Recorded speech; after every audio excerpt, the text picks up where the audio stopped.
Theirs was a romance bound together in faith between a church-going mother of 3. Her face would light up when she speaks of him. She thought she found Mr. Right. And a smooth-talking man of the cloth. When Tracy preached, she was there just to be the complete support.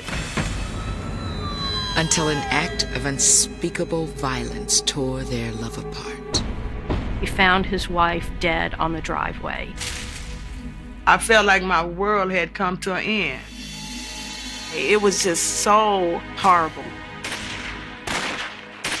Theirs was a romance bound together in faith. They uncover a multitude of sins and unquenchable sexual appetites that beg the question, was this a random act of violence or something far more wicked? It was like watching an episode of Law & Order, All My Children. Everything rolled into one. People have read stories about things like this. You just couldn't imagine that would happen. 10:15 p.m., May 18th, 2010. Police in suburban Houston receive a frantic 911 call. The caller is identified as Tracy Burleson. Can somebody say 911, please? What's going on there? Why are the officers needed? Somebody shot my wife. Officers are immediately dispatched to the Burleson home in the middle-class neighborhood of Greensbrook. Police find Tracy illuminated by the headlights of an idling vehicle, cradling a woman they assume is his wife. You didn't see anybody, did you? No, she's still warm, but she's not breathing. Tracy is embracing her. He's hugging her when they arrive. So she's on the ground at that point. Moments later, detectives arrive and quickly determine the woman is, in fact, Tracy Burleson's wife, Paulette. They also determine that Paulette has been shot in the back of the head. She is pronounced dead on the scene. While detectives on the scene try to calm Tracy, officers begin the grim task of notifying Paulette's next of kin. I immediately headed there to her house to see her, Paulette, laying on the ground, on that cold ground. I felt like my world had come to an end. Police cordon off the crime scene and ask Tracy, the crime's sole eyewitness, to retrace the events leading up to his wife's murder. And me and my wife, we was out in the house, we came outside, we were talking and everything. Still covered in his wife's blood, a shell-shocked Tracy tells them that the night started off just like any other. What you want to do after this? The couple shared a nice, quiet dinner. Afterwards, Tracy did the dishes while Paulette headed outside to take in the balmy night air. With Paulette enjoying the sunset, Tracy took the opportunity to make a run to a nearby Quickie Mart. He'd actually purchased 2 items, a Baby Ruth and some corn chips. And then when I came back, I pulled right there. And when I looked, I saw she was slumped over. He found his wife dead on the driveway, apparently with a hole in her head and blood surrounding her body. Tracy says he immediately called 911. Somebody shot my wife. And as he waited for help to arrive, he held Paulette in his arms, saying prayer after prayer. Surveying the scene, officers realize Tracy's car is still running, and the driver's side door is wide open. There was also a lawn chair that Paulette had been sitting in prior to her being shot. Police can't help but wonder if Paulette is the victim of a drive-by, or perhaps some deadly home invasion. But they find nothing out of place. If this murder isn't some random act of violence, then who on earth would want a woman like Paulette Burleson dead? And why? Raised in Houston's historic Fifth Ward, Paulette Ross wasn't born with a silver spoon in her mouth, but she had big dreams and hoped to one day make something of herself. We were poor, but we had a regular family, we survived. We grew up in a Baptist church. She was always active, reading the Bible. After college, Paulette earned a nursing degree, but a hasty marriage in her mid-20s derailed her budding career. It was an abusive marriage. Her second marriage was about 4 years later. Paulette's failed marriages produced 2 children, but that didn't stop her from welcoming needy foster children into her home. She was, just a great person to even consider taking those children in. She had a good heart, for one thing. She was concerned and caring about other people.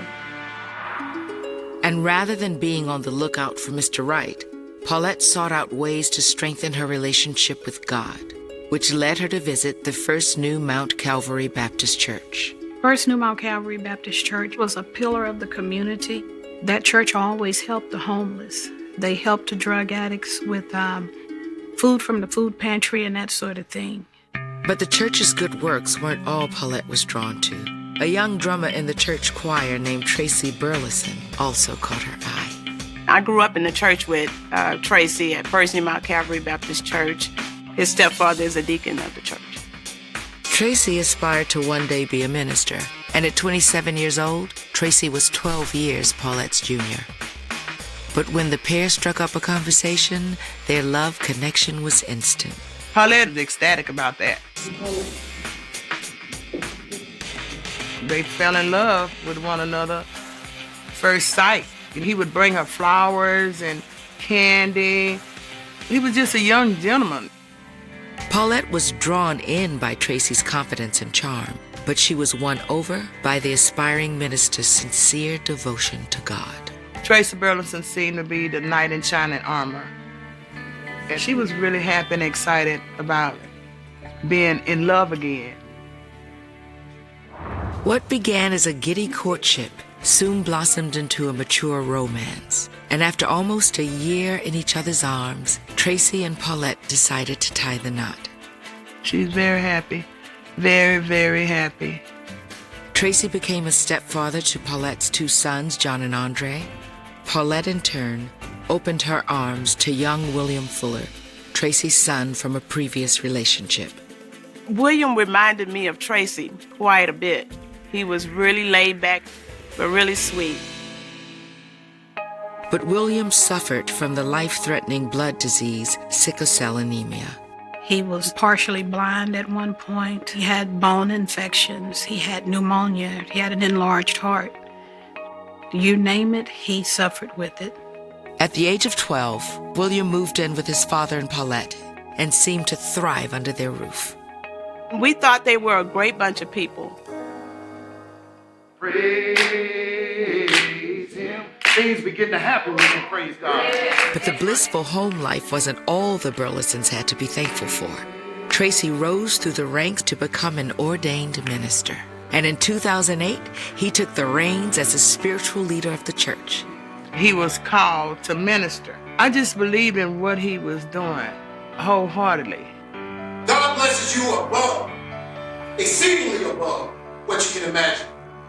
I was there when Tracy preached his first sermon. To see him up there was just delightful. As the new First Lady of New Mount Calvary Baptist, Paulette was in the front row of the sanctuary every Sunday. She was there just to be the complete support. My sister Paulette loved him with all her heart. But Reverend Burleson wasn't behind the pulpit long before disaster struck. The main part of the church was burned down in a very mysterious fire. And so you have a historic church in the city of Houston that is now gone. Their church might have been gone, but Tracy and Paulette's faith was unshakable. And together they began the daunting task of rebuilding New Mount Calvary Baptist. But no sooner had construction on the new church begun than tragedy would strike again. And as a tearful Reverend Burleson tells police at the crime scene, the loss of his church and his beloved Paulette may be more than he can bear. How awful it was that these 2 tragedies happened to this man in this shorter period of time. And I say, Paulette, come on. I say, Paulette, come on. And that's when I grabbed her and I held her, and then I kind of fell back from her. But as they listen to Tracy, detectives realize he's more than just despondent about losing his wife and his church. He seems genuinely terrified. Tracy said he was afraid that whoever shot Paulette might come back.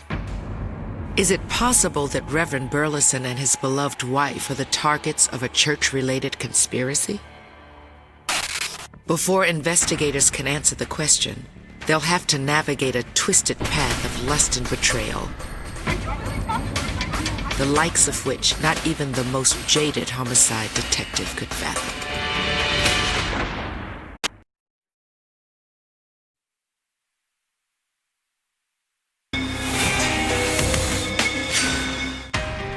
Baptist minister Tracy Burleson seemed to have it all. A loving marriage to his soulmate Paulette Burleson, a rising career at the first New Mount Calvary Baptist Church, and the love and affection of his young son William Fuller. But less than 2 years after being named pastor, the Reverend's life has been ravaged by tragedy. First, his church burned to the ground, and now, just before midnight on May 18th, 2010, Tracy's beloved wife Paulette has been gunned down in cold blood.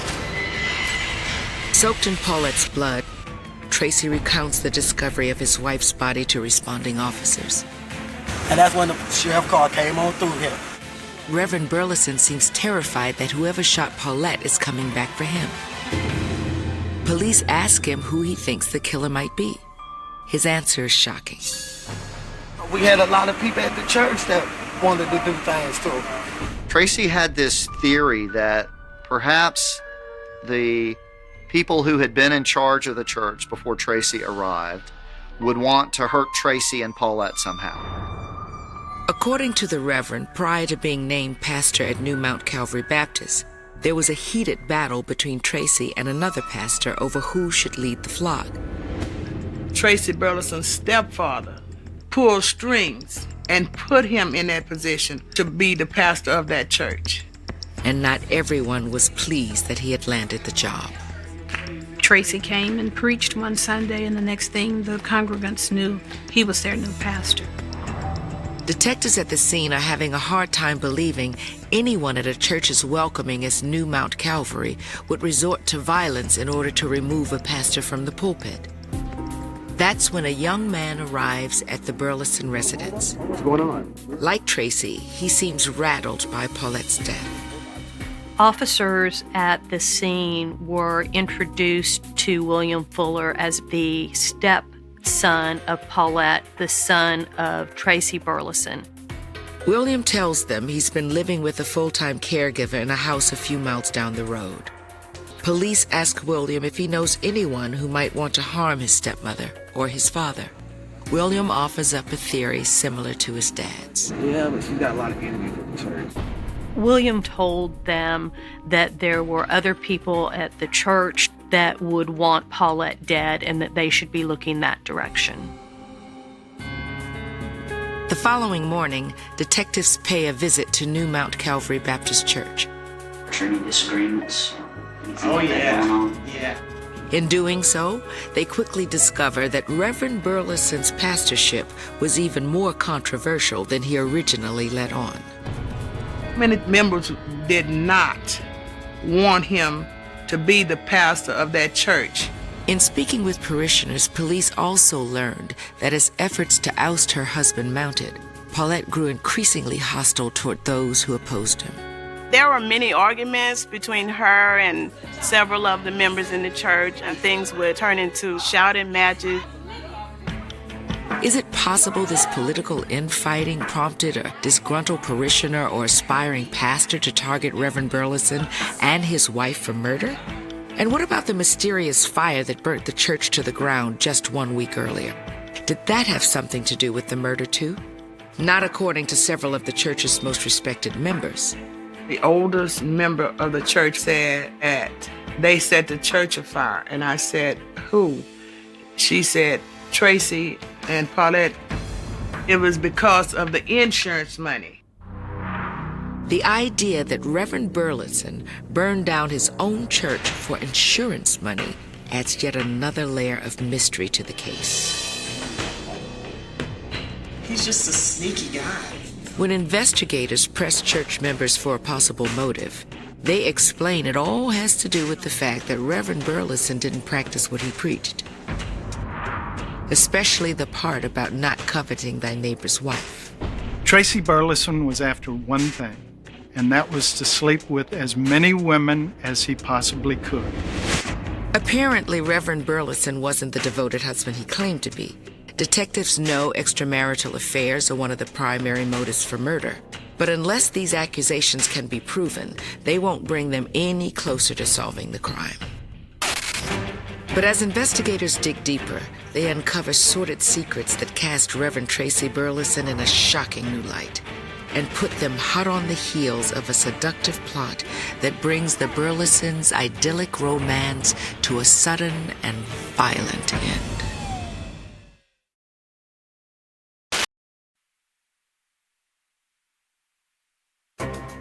It's been less than 24 hours since the First Lady of Houston's new Mount Calvary Baptist Church, Paulette Burleson, was gunned down in the driveway of her suburban home and left to die in her husband's arms. No one deserves to be murdered in the manner in which Pauletta was murdered. But the investigation has already taken a bizarre turn. Paulette's husband of 15 years, Reverend Tracy Burleson, and his son, William Fuller, believe bad seeds within his congregation are behind the crime. But several disgruntled parishioners have accused the Reverend of not only burning down the church for insurance money, but are convinced his numerous alleged affairs are the motive behind his wife's murder. Tracy was a womanizer. Tracy and Paulette had started having problems 2 years after they were married. Well, he was a dirty, low-down dog. And that's not all. Tracy's infidelities weren't limited to only women. She caught him with men in the church. She caught him with transvestites in the church. So, he went both ways. Paulette was overwhelmed about it because she didn't want to believe it, but she knew she'd seen it. It's the kind of sin that would make even Jimmy Swaggart blush. But given all the bad blood between Reverend Burleson and some of his parishioners, investigators aren't sure what to make of these allegations of infidelity. They turn to Tracy and Paulette's neighbors in suburban Houston, hoping they might shed some light on the couple's relationship. It doesn't take long for them to find a new lead. According to one of the Burlesons' neighbors, on the morning of the murder, he saw the Reverend and his wife arguing in their driveway. He had seen Paulette and Tracy and a woman arguing earlier in the day. Detectives pressed the neighbor for a description of this mystery woman. All he knows is that she was African American. No one knew who the third party involved in the argument earlier in the day was. Could this mystery woman be responsible for Paulette's death? If so, what was her relationship with the Burlesons? Given the tawdry accusations already being lobbed at Reverend Burleson, detectives aren't sure he'll give them a straight answer on the subject. Instead, they reach out to his son, William. He was briefly questioned and said that he didn't know anything about the third party involved in the argument. Hey, we need to ask you a few more questions. William seems nervous, which suggests he's hiding something. Detectives ask William if they can speak with his caregiver. Moments later, a young woman comes to the door. She tells them her name is Tyone Palmer. Tyone explains that she met William Fuller through a mutual friend, and ever since William moved out of his parents' house, she's also doubled as his live-in caregiver. She was like a mother to him. She helped with his sickle cell. She took care of him while he was in the hospital. Tyone says she was with William the night Paulette was shot.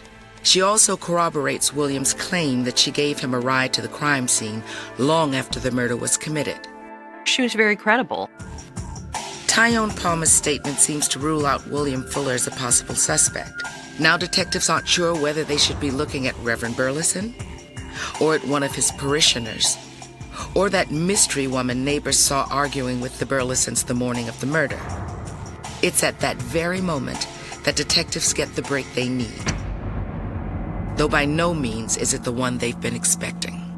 Sheriff's deputies received information from a confidant of William Fuller. Someone needs to know it. Someone needs to take care of this and put him away. Saying that William Fuller had confessed to her that he had been the one who shot and killed Paulette. Investigators are perplexed. By all accounts, Tracy's son William is a caring, kind-hearted young man. Officers asked her to phone William Fuller and see if, in fact, he would again confess as they recorded that conversation. Sheriff's deputies set up a wiretap with William's confidant, hoping William will once again reveal himself as Paulette's killer. But none of them are prepared for the gruesome story William is about to tell, one that culminates in the ultimate act of betrayal.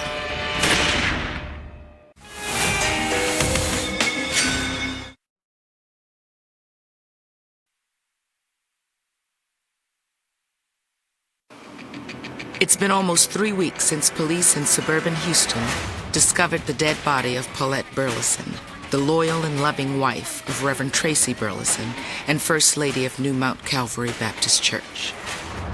Sheriff's deputies have received an anonymous tip from someone claiming that Paulette Burleson's own stepson, William Fuller, is responsible for her murder. In order to get this alleged confession on tape, detectives have asked the informant to give William a call on which they've set up a wiretap. In this call, William again confesses to killing his stepmom. I did it, I did it. I don't know what to do. I would have never thought William would have been involved in that situation. But William's confession pales in comparison to what he says next. William Fuller confessed to her that he had killed Paulette at his dad's request. I can't believe I did this, man.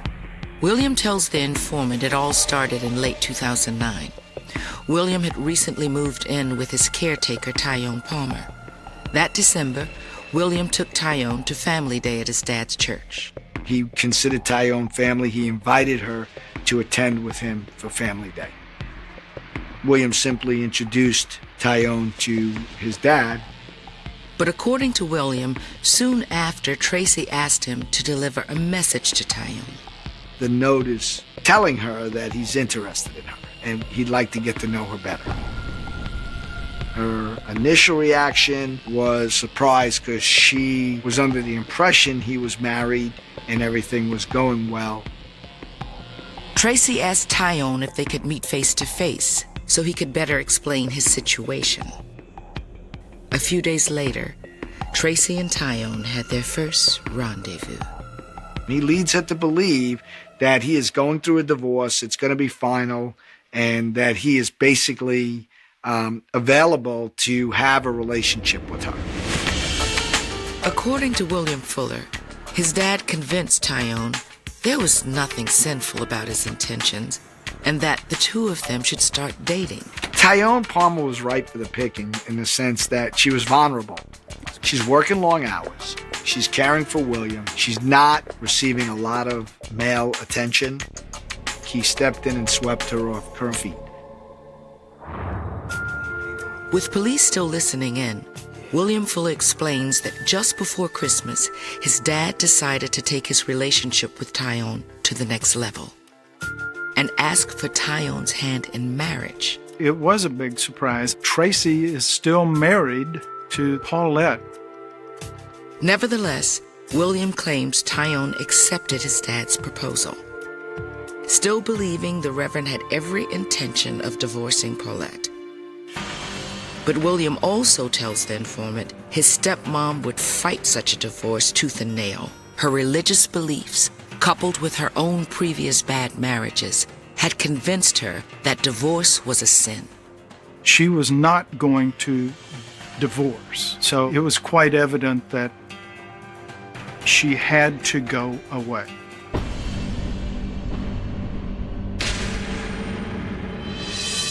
According to William Fuller, that's when his father came to him with a proposition.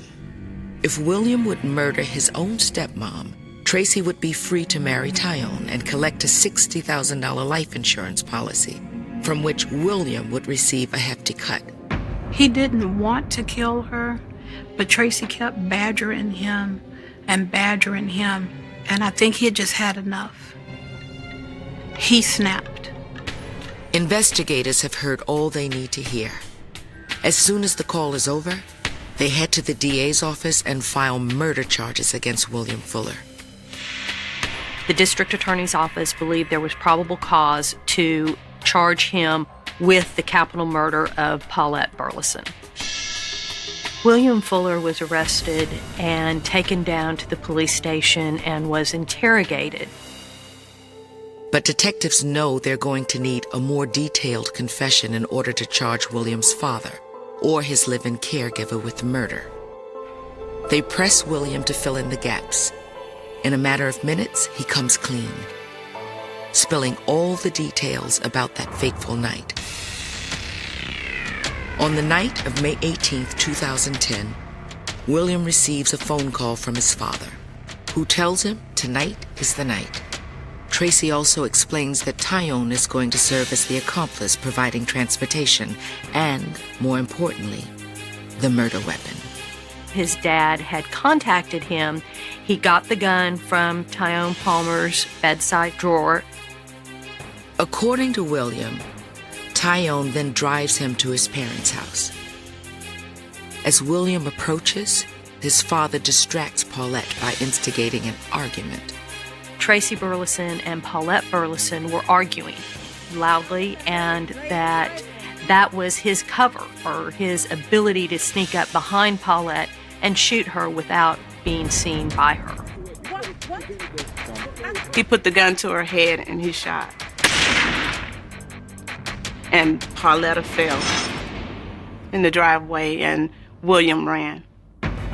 After fleeing the scene, William hooks back up with Tyone at an intersection 2 blocks away. Tyone then drives William to his friend's house in South Houston, but not before stopping to let William toss the murder weapon off a bridge into Green's Bayou. Can somebody say 911, please? According to William, while all this is taking place, his father Tracy calls 911, explaining that his wife has been shot.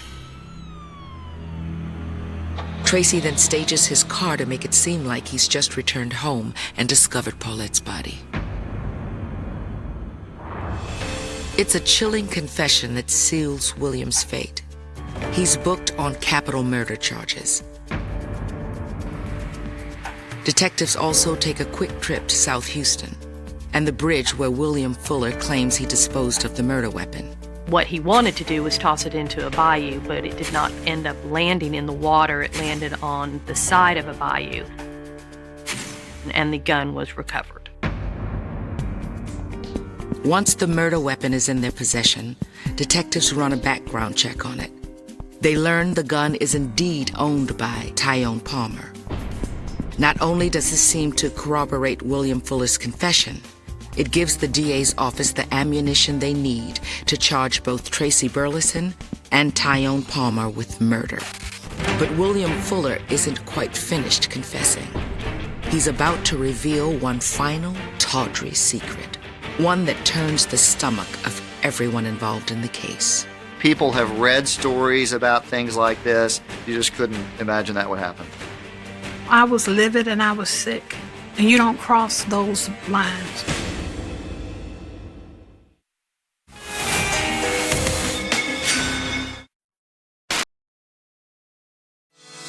They met so innocently in the church they would one day run together. But when Paulette Ross fell deeply in love with Tracy Burleson, she could never have known that 15 years later, Tracy's son would take her life, and allegedly do so at his father's request. Armed with a murder weapon and a wiretapped confession from the triggerman William Fuller, who has been arrested on capital murder charges, investigators believe they're ready to charge the Reverend Tracy Burleson with capital murder as well. They also plan to pin evidence tampering charges on William's live-in caregiver, Tyone Palmer, who has been having an affair with the Reverend. We were shocked. We were very shocked because this was something new and it was disturbing. We did not expect that at all. But before investigators can make these arrests, William Fuller reveals one final shocking detail about the crime. It turns out that there was a sexual relationship between Tyone Palmer and William Fuller after the killing. William told the police the sexual part of that relationship didn't start until after he'd killed Paulette. He had sex with Tyrone Palmer as a reward from her for killing Paulette. When I discovered that Tyon had gone to bed with not just Tracy, but William as well, I was livid and I was sick. You don't cross those lines. You just would never expect that a father would hire a son to kill his wife so that the father could continue an inappropriate relationship with a woman who then winds up having a relationship with the son while they're all involved at a church. Sordid details aside, investigators have more than enough probable cause to arrest both Reverend Burleson and Tyrone Palmer. With William already in custody, police and U.S. Marshals descend on the house Tyrone Palmer shares with Tracy Burleson's son, William Fuller. They find Tyrone in her bedroom, in bed with the Reverend. Get on the ground! Get your hands up! Get your hands up! Get on the bed! I didn't do nothing. But even as he and Tyrone are taken into custody, Reverend Tracy Burleson maintains his innocence. This was a bizarre love triangle with many different players in it. The fact that Tracy Burleson was a pastor in a church made it all the more sensational. Once in custody, detectives focus their attention on Reverend Burleson, pressing him to admit his involvement. I want to talk to my lawyer. That's it. I don't want to talk to you or anybody else. I want to talk to my lawyer. So detectives turn to Tyrone Palmer. Tyrone claims she knows nothing about the murder. I don't even know why you arrested me. At least not until after it happened.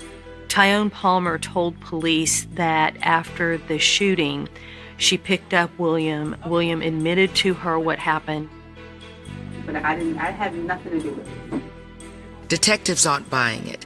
They decide to ratchet up the charges against Tyrone. The decision was made to charge her with capital murder. This means all three suspects, Tracy, Tyrone, and William Fuller, have all been charged with capital murder, a more serious charge that carries steeper penalties. If convicted, they face life in prison or worse. There are only two punishments available for capital murder: life in prison without the possibility of parole and the death penalty. Terrified by the possibility of a death sentence, William Fuller cuts a deal. William Fuller's attorney approached me as a representative of the state and informed me that Mr. Fuller wanted to cooperate in the prosecution of Tracy Burleson and Tyrone Palmer. In exchange for a 20-year prison sentence, William agrees to testify against both his father and his live-in caregiver.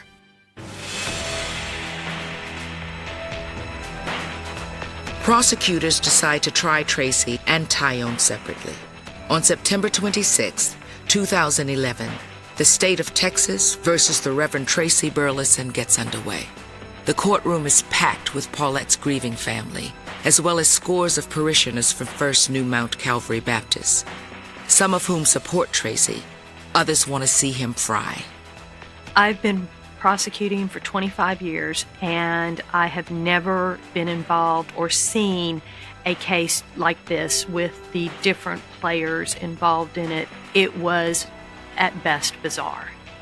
It was almost a voyeuristic atmosphere. They wanted to hear about the sex and the violence and stuff. Prosecutors opened their case by asserting that Reverend Burleson was the crime's mastermind, that he manipulated his son, William Fuller, into murdering his own stepmother. To hammer home their point, prosecutors show the jury crime scene photo after gruesome crime scene photo. I was sitting with some of Pauletta's relatives in the courtroom. We were taken aback. It was just so, it was horrible. I looked over at Tracy. He showed no emotion at all. After rolling out the ghastly crime scene photos, prosecutors called their star witness, William Fuller, to the stand. Testifying against my father, that's like the toughest time in my whole life. And I remember the DA asked me, like, do you love your father? And I told her, like, and I love him. I would be lying if I said like I didn't love him. But William also tells the court that his love for his father was never reciprocated. Rather than being the kind, loving father he dreamed about as a kid, his dad was physically and verbally abusive. After recounting the abuse he suffered at the hands of his father, William details how recently Tracy, and to a lesser degree Tyone, had been pressuring him to kill his stepmom. My dad and Tyone planned the murder. I carried it out. The only part I played was shooting Paulette. Everything else was basically let them drive. Like, I'm just a passenger. It's clear that William Fuller's testimony resonates with the jury. He was very cool, very calm, very deliberate in answering his questions. But when the defense cross-examines William, he begins to unravel. He became very agitated in the court, and he started to burst out in anger. And it's in this moment of anger that William Fuller lets slip a crucial detail, one that reveals another possible motive for murder, one that nobody in the courtroom saw coming, one that could make Reverend Tracy Burleson a free man.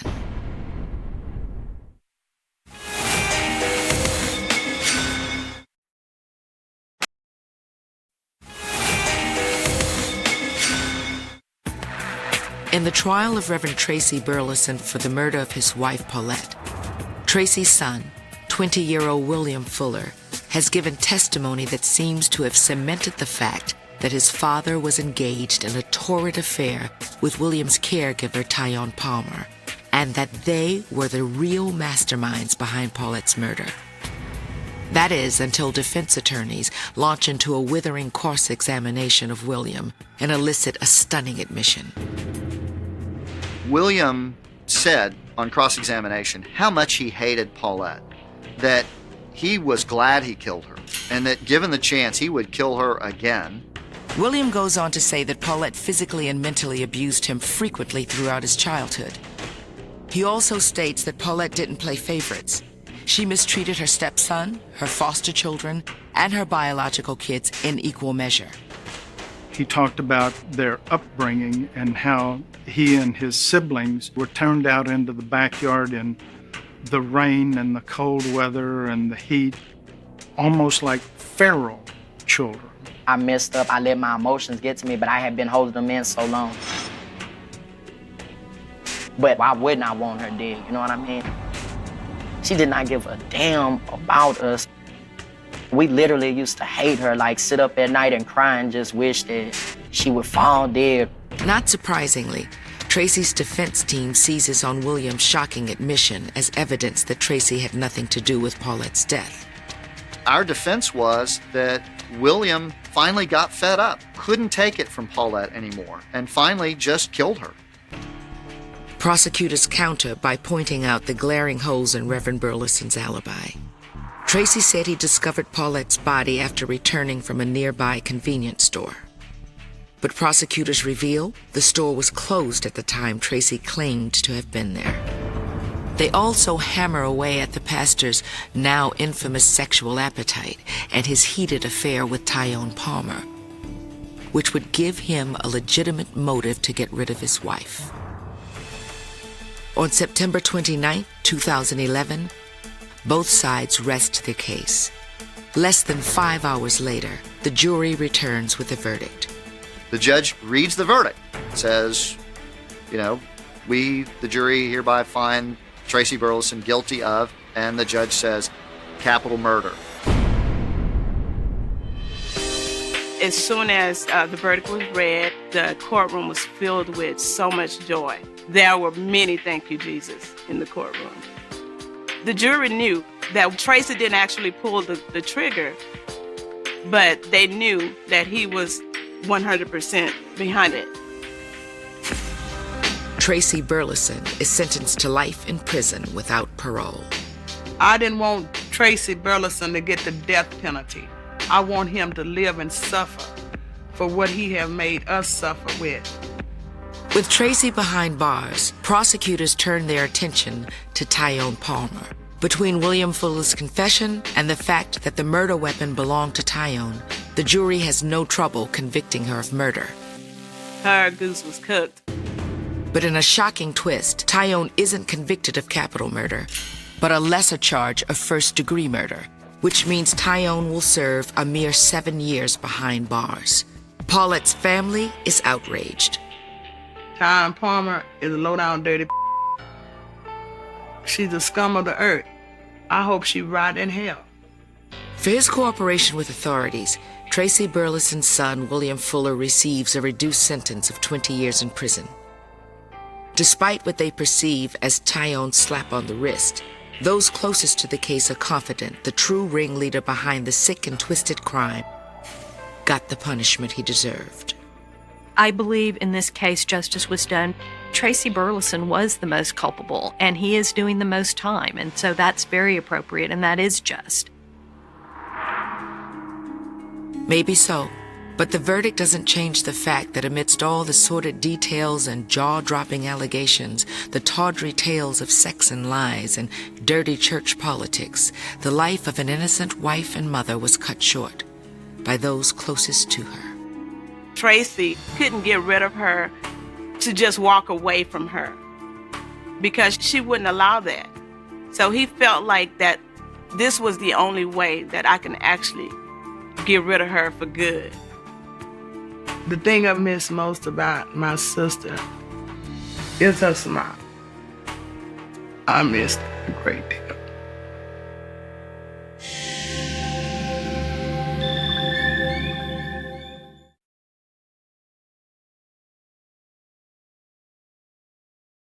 The night was colder than anyone expected in late October of 1998, the wind slicing down the streets of Chicago like a blade, rattling the empty fire escapes and whistling through alleyways where shadows seemed to move on their own. People locked their doors, but somewhere between the flickering streetlights and the hum of distant traffic, a scream echoed, sharp and brief, swallowed almost immediately by the city itself.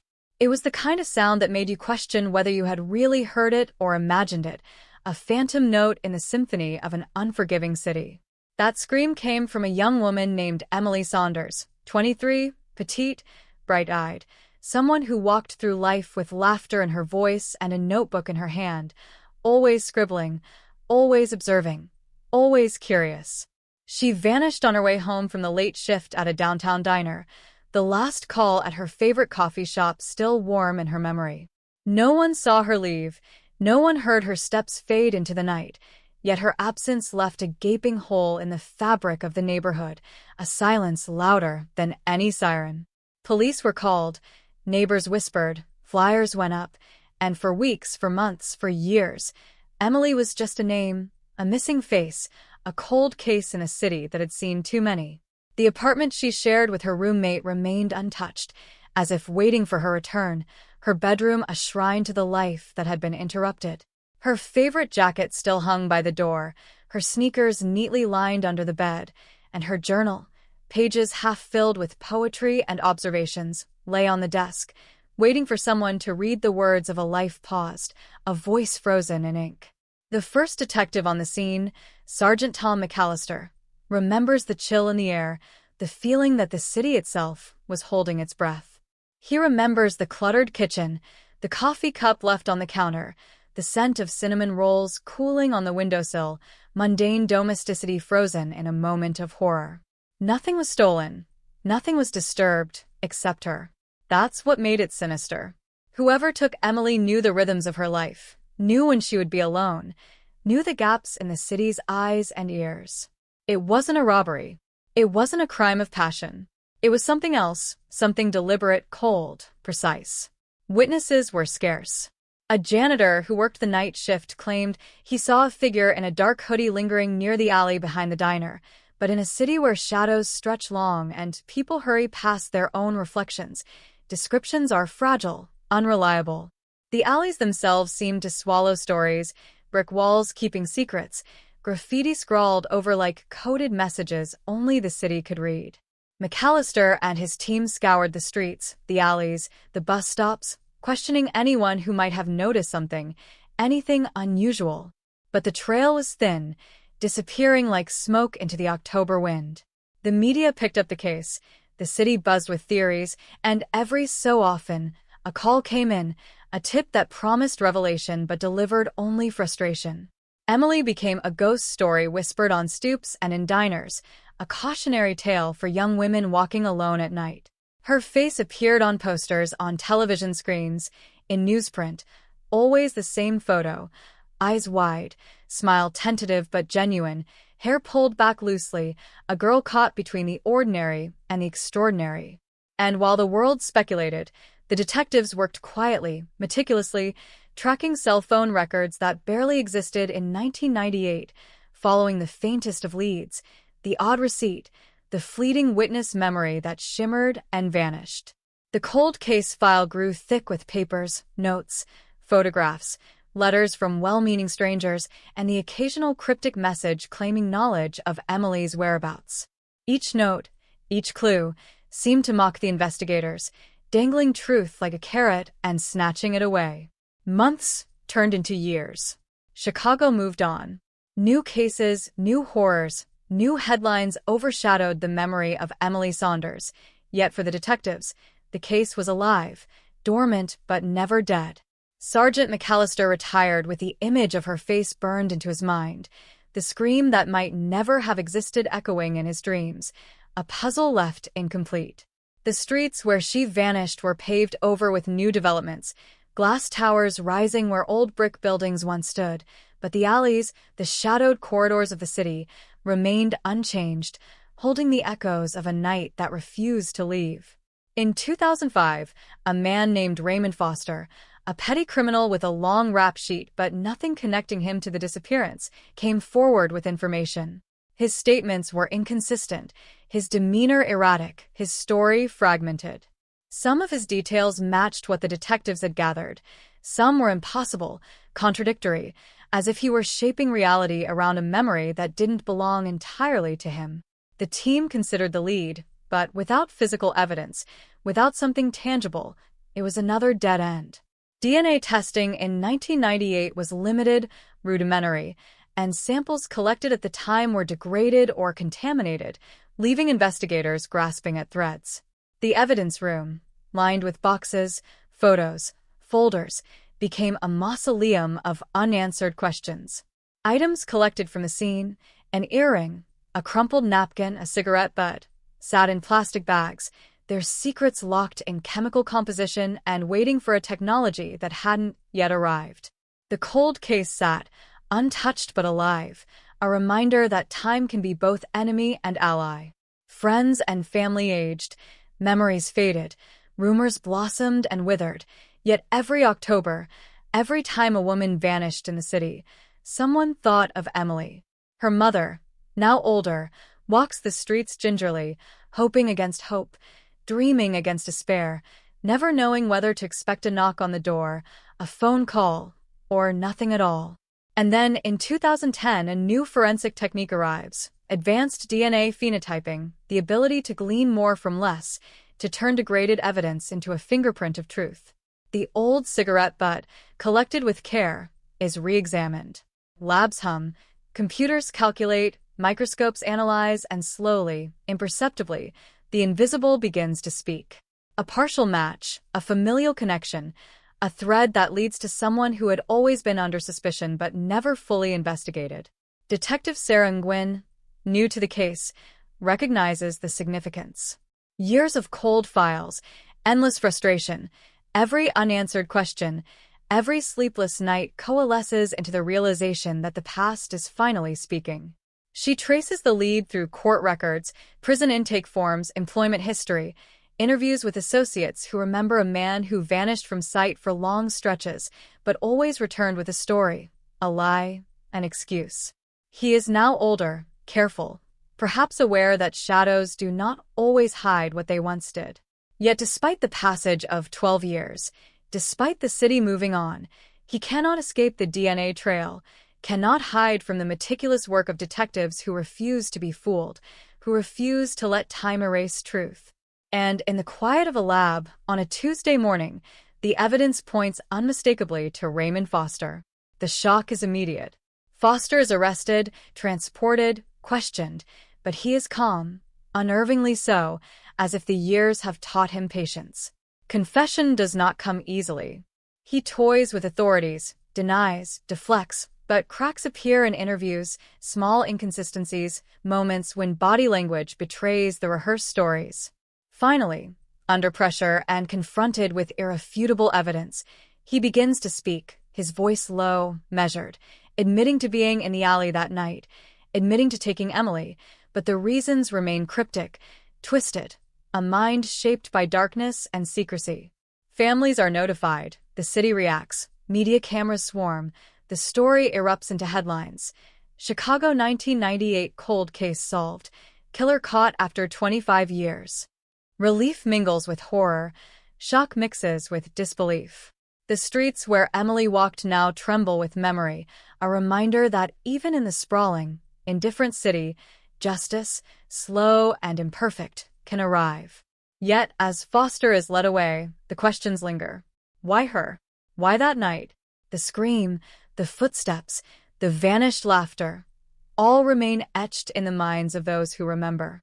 Emily's journal is finally opened by her family, pages of poetry read aloud, fragments of a life interrupted but never forgotten. And in the hearts of Chicagoans, a cold case closes officially, yet the chill remains, a reminder of shadows that once ruled, of secrets that lasted decades, and of a city that witnessed both horror and the slow, relentless march of truth. The city of Chicago never forgets. Even after Foster's arrest, even after the headlines fade, the alleys where Emily disappeared seem to pulse with memory. Detective Sarah Nguyen walks them late at night, flashlights slicing through the fog, thinking of the steps she retraces, the faintest traces of life that once belonged to someone else. The diner where Emily worked is now a trendy cafe, neon signs buzzing, but the back alley remains the same, a blackened corridor between brick walls, the air smelling of damp and decay. She studies every mark, every scuff on the pavement, imagining the fear, the desperation, the moments that can never be reconstructed fully, yet insist on imprinting themselves in the mind of anyone who dares to remember. The community reacts in waves: shock, relief, anger, questions. How could this happen? Why did it take so long? Was he someone we saw every day? The neighborhood feels the tremor of decades of secrecy breaking. The city itself seems to exhale after years of holding tension. But for the investigators, the story is far from over. Foster's confession opens doors, but also reveals cracks in memory, in evidence, in timelines. He speaks of streets that no longer exist, alleys paved over, shops long gone, details so precise they chill the spine, but with gaps that make the truth slippery, elusive. Where was Emily kept? How did he move her? How did the city, bustling and blind, fail to notice? His recollections paint a landscape both ordinary and monstrous, a quiet storage unit, an abandoned building in the industrial district, the hum of machinery masking cries, the echo of her voice a ghost in metal corridors. He describes routines with eerie calm, the rehearsed steps of a predator who knew his city, who navigated its shadows like a second skin. Detectives comb through his history, old apartments, rental records, associates, every phone call, every chance encounter that might illuminate what happened in those hours. Each thread leads to more questions. Every witness memory feels unreliable, fragile, colored by time, by fear, by imagination. The forensic team works in tandem, re-examining old evidence, now augmented by technology that didn't exist in 1998.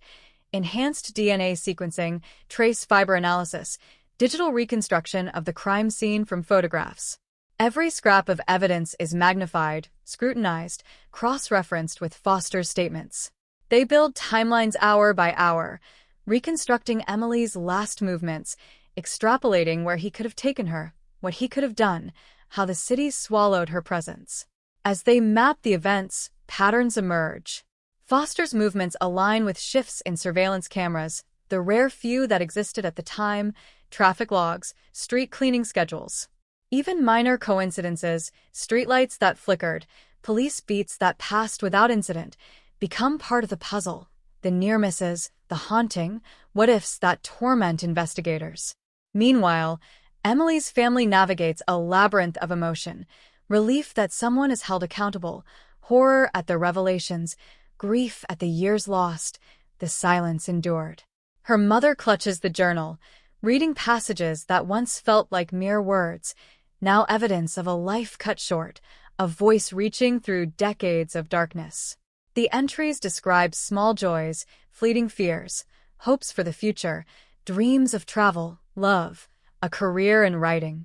Every sentence now resonates with tragedy, a reminder that the real story is always human, always intimate, even when filtered through headlines and criminal records. Community response is complicated. Old friends question how a neighbor, an acquaintance, someone so ordinary on the surface, could harbor such darkness. Conspiracy theories blossom online on forums in whispers. He was always there. They knew but ignored it. There are more victims. Each theory forces detectives to re-examine, to re-interview, to validate or discard, balancing the human need for closure with the hard reality of evidence. As investigations deepen, an unexpected development surfaces.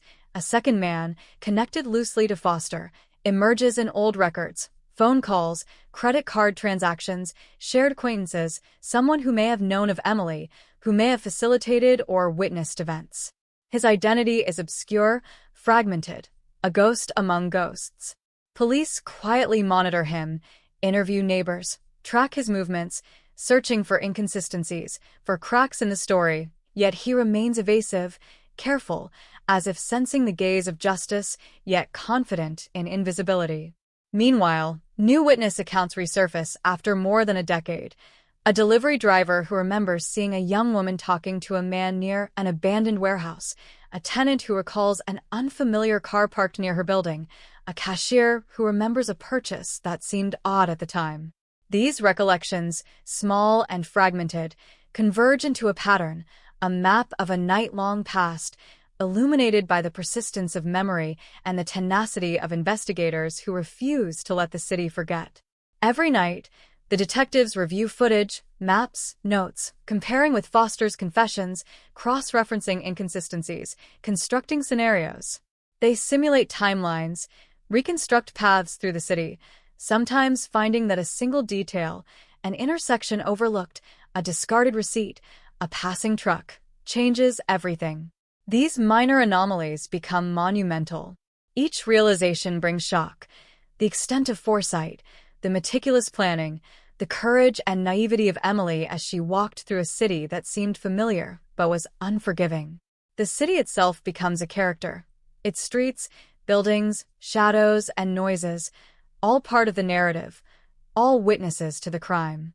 Journalists revisit the story, updating the public, dissecting every revelation, interviewing neighbors, experts, psychologists. Every broadcast, every headline, resonates with the community's lingering fear and fascination. A reminder that crime leaves marks beyond the victim, extending into memory, culture, identity. Foster's trial becomes a spectacle. Courtrooms fill with people who remember the case, journalists who covered it in 1998, young detectives learning the intricacies of cold case work.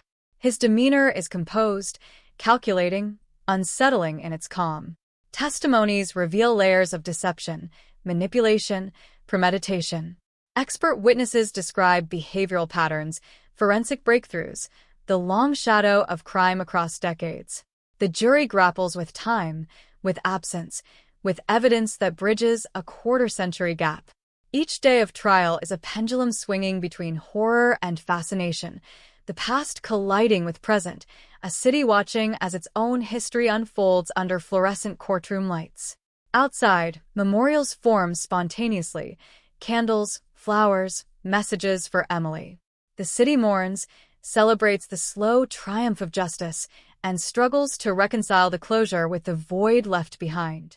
In homes, diners, subways, people whisper her name, recount the story, and in doing so, reinforce the reality that cold cases are never truly cold. They linger, simmer, haunt.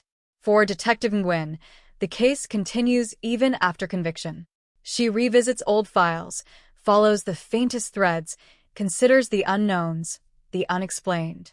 There are questions that may never be answered, gaps that time cannot fill, shadows that refuse to be illuminated. And yet, in the pursuit, there is purpose, a reaffirmation that even in a city crowded with indifference, persistence, patience, and meticulous observation can illuminate truths long thought unreachable. Chicago breathes around the case, alive with movement, noise, memory. The alleys, streets, and buildings carry echoes of Emily's presence, the moments before she vanished, the actions of a man whose darkness remained hidden for too long. The city is scarred but resilient, a testament to human attention and fallibility, to tragedy and perseverance, to loss and recovery. Every cold case carries weight, but Emily's carries generations of memory, of investigation, of human emotions stretched thin across decades. And even as Foster faces justice, the city remains vigilant, aware that shadows may still harbor secrets, that the past is never truly behind us, that the scream heard on a cold October night in 1998 resonates still, shaping lives, shaping decisions, shaping a community that refuses to forget. The courthouse looms over the streets like a sentinel, its stone facade etched with the weight of decades, a monument to justice that often moves slower than the crimes it is meant to punish. Inside, the air is thick with tension, a mix of antiseptic and nerves, the murmur of spectators brushing against the silent hum of anticipation. The trial of Raymond Foster begins not with spectacle, but with an unnerving calm, the kind that makes every observer shift in their seat, aware that a storm is quietly unfolding. Detective Sarah Nguyen sits among the observers, notebook in hand, eyes trained, mind racing through years of evidence, interviews, and sleepless nights, reconstructing every movement, every statement, every lie and truth intertwined. Foster enters the courtroom, tall, composed, his eyes scanning the room like a predator assessing prey, a man whose calm belies the darkness lurking beneath. His appearance is changed, grayer hair, deeper lines, a subtle stiffness in his walk, but the essence remains, a presence that chills the room without a single word. The prosecution lays out the case with precision, recounting Emily Saunders' disappearance, the cold case that haunted Chicago for 25 years. Photographs of a smiling young woman fill the screens, her laughter frozen in time, her notebook open to pages never finished, her life interrupted by the shadow of a man who knew the city better than anyone else. Witnesses are called, friends, neighbors, former co-workers, people who speak with the tentative certainty of those who remember fragments of a life entwined with tragedy. Each testimony is a brushstroke painting the night of October 1998, each memory a faint echo of a scream that never left the city's consciousness. Foster's own statements are revealed, meticulously dissected by prosecutors and defense alike. His recollections are precise yet chilling, a navigation through streets, alleys, and buildings as if the city were a map printed solely for him. He describes the moment Emily vanished with an unsettling detachment, speaking of choices made, paths taken, all while maintaining an air of calculated innocence. The jury listens, rapt and disturbed, as details emerge, small but significant. The abandoned warehouse, the locked storage unit, the meticulous planning that turned a city of millions into a stage for a single act of horror. Forensic evidence is presented with painstaking clarity. DNA from the cigarette butt, fibers from clothing, traces of material in his vehicle, all cross-referenced with new technology, forming a mosaic of proof that ties Foster to the night. Each slide, each magnified image, elicits gasps or murmurs from the courtroom. Each piece of evidence is a thread in a tapestry of decades-old secrets finally illuminated. The defense attempts to unravel the narrative, highlighting gaps in memory, inconsistencies in timelines, and the challenges of reconstructing a moment lost to time. They argue uncertainty, question reliability, suggest coincidence, all the while the audience feels the tension, caught between horror and disbelief, between the meticulous work of justice and the human desire for closure. Psychological experts take the stand, dissecting the mind of a man who could commit such acts and remain unnoticed, analyzing behavioral patterns, manipulative tendencies, and the calculated coldness that allowed him to navigate the city without arousing suspicion. Their words linger in the air: predatory intelligence, calculated risk, absence of empathy, phrases that transform Foster from a name on a file to a figure of haunting clarity. The prosecution returns with renewed force, presenting timelines, reconstructed paths, corroborated witness accounts, and the evidence of an existence lived in shadows and deception. Each revelation tightens the noose, the past converging with the present in a courtroom that feels suspended in time. Outside, the city watches. News crews report with urgency, streets bustle with spectators, and online forums erupt with analysis, speculation, and anger. Headlines scream: cold case solved after 25 years. Justice for Emily. City haunted by decades of secrets finally finds closure. But beneath the relief is an undercurrent of unease. Questions remain. How many other shadows walk unnoticed? How many cries are swallowed by streets that seem indifferent? How many lives intersect with darkness without anyone realizing it until years later? Foster's demeanor begins to crack under sustained scrutiny. Cross-examination exposes small inconsistencies, moments where his practiced calm falters, micro-expressions betraying the rehearsal of decades of lies. Under pressure, he provides chilling details: his methods of surveillance, his understanding of the city's rhythms, the patience required to commit and conceal, the satisfaction he drew from evading capture. Each revelation sends a shiver through the courtroom, the audience struggling to reconcile the ordinariness of the man with the extraordinariness of his crimes. Emily's family watches from the gallery, faces pale, hands clenched, hearts heavy with a cocktail of relief and horror. Her mother, clutching the journal that survived years untouched, reads passages aloud in quiet moments, lines describing mundane hopes and fears, the promise of dreams that will never be realized, the human fragility that crime exploits. The emotional weight of decades lost hangs over everyone in the room, a reminder that justice is not only legal but also profoundly personal, echoing in the spaces left by absence. As the trial progresses, unexpected witnesses appear: a neighbor who remembers a suspicious vehicle, a former coworker recalling odd phone calls, a friend who recalls fleeting glimpses of Emily's last day. These testimonies, minor but critical, thread together with existing evidence, forming a narrative so precise it is almost suffocating. Every word spoken, every photograph displayed, every minute of video surveillance, past and present, combines into a crescendo of revelation, an overwhelming sense of inevitability. The jury deliberates with intensity.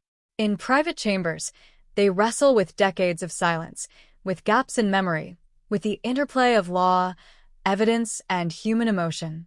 Hours stretch into days, each passing moment filled with tension, the knowledge that a single decision carries the weight of a life cut short and decades of unanswered questions. When the verdict finally emerges, it is both cathartic and devastating. Guilty on all counts. The courtroom erupts, some in relief, some in silent contemplation, some in disbelief. Foster is led away, his expression unreadable, the echoes of his past actions trailing behind him like a shadow. Outside, reporters swarm, flashing cameras capturing the mixture of sorrow and vindication on the faces of those who endured 25 years of uncertainty. Memorials spring up spontaneously: candles, flowers, handwritten notes, expressions of collective grief and remembrance. The city breathes a complex sigh, a victory for justice, yet a reminder of time lost, of innocence stolen, of questions that may never be answered. Detective Nguyen revisits old streets, the alleys where Emily once walked, the steps she retraced, the buildings she passed. She reflects on the persistence required, on the patience that turns a cold case into resolution, on the human cost of waiting decades for truth.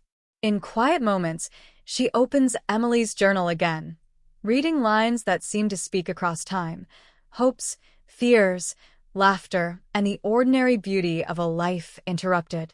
The city itself absorbs the story, the memory of one young woman echoing in the spaces between skyscrapers and alleyways, reminding residents that shadows linger, that the past is never truly gone, that the pulse of memory and justice beats long after headlines fade. Even as Foster serves a sentence, even as the immediate shock diminishes, the impact reverberates. The alleys, the streets, the city lights themselves seem to carry the weight of history, a reminder of what was lost, what was found, and what can never be undone.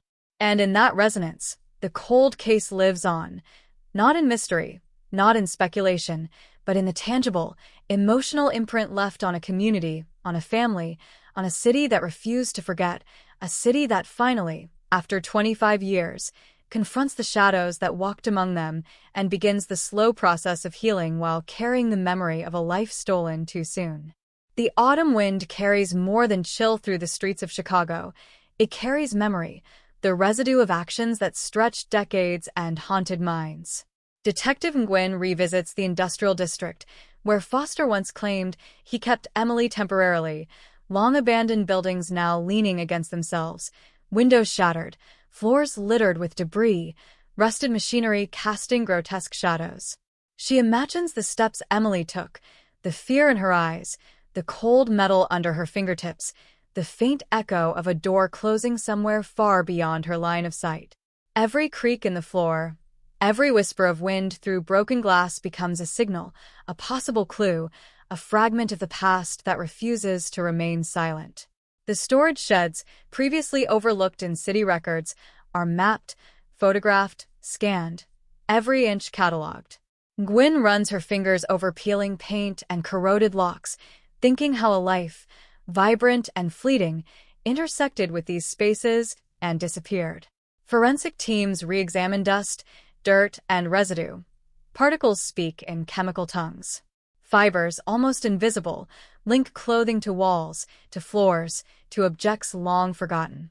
Every finding sharpens the picture, yet raises new questions. How many interactions went unnoticed? Were there accomplices? How deeply had Foster hidden his movements? The community, once passive, stirs uneasily. Residents recount small anomalies from decades ago, a van idling in alleys, unfamiliar faces asking directions with peculiar urgency, late-night noises dismissed as city life. These anecdotes, once ignored, now become critical pieces, forcing the city itself to confront its collective memory and complicity. Rumors surface, the old, what-if stories whispered in diners and barbershops, amplified online. Could there have been more victims? Was Foster ever seen with others on those streets late at night? Such speculation presses upon investigators, who must differentiate truth from rumor, each hypothesis tested against evidence, against the cold, hard facts of forensic data. Nguyen and her team cross-reference maps, times, delivery logs, and former employment records. They simulate movements, overlaying Foster's statements with a city grid, looking for inconsistencies, gaps, hidden patterns.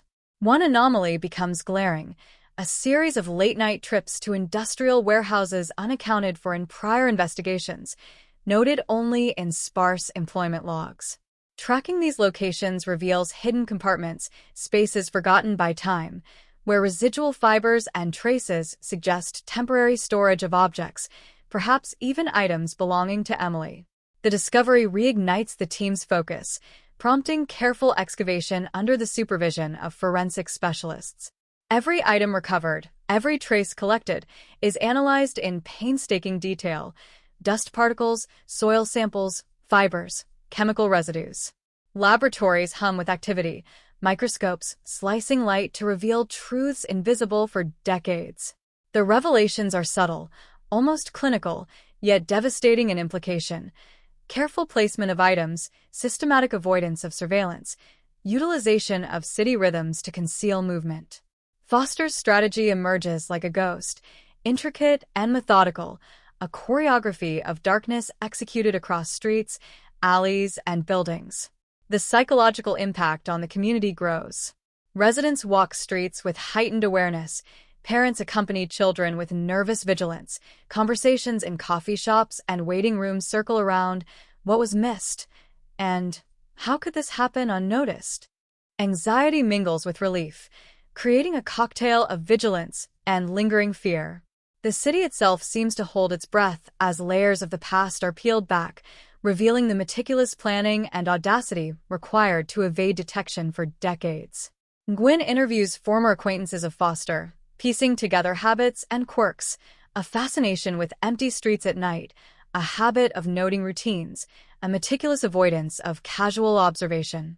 Each anecdote is a window into the predator's mind, illustrating the precision, patience, and persistence required to execute and conceal his actions. The press seizes upon new findings. Hidden sheds reveal shocking details. Forensic fiber analysis illuminates decades-old cold case. Chicago streets remember Emily Saunders. Media coverage heightens public awareness, reigniting memory, reflection, and, for some, fear.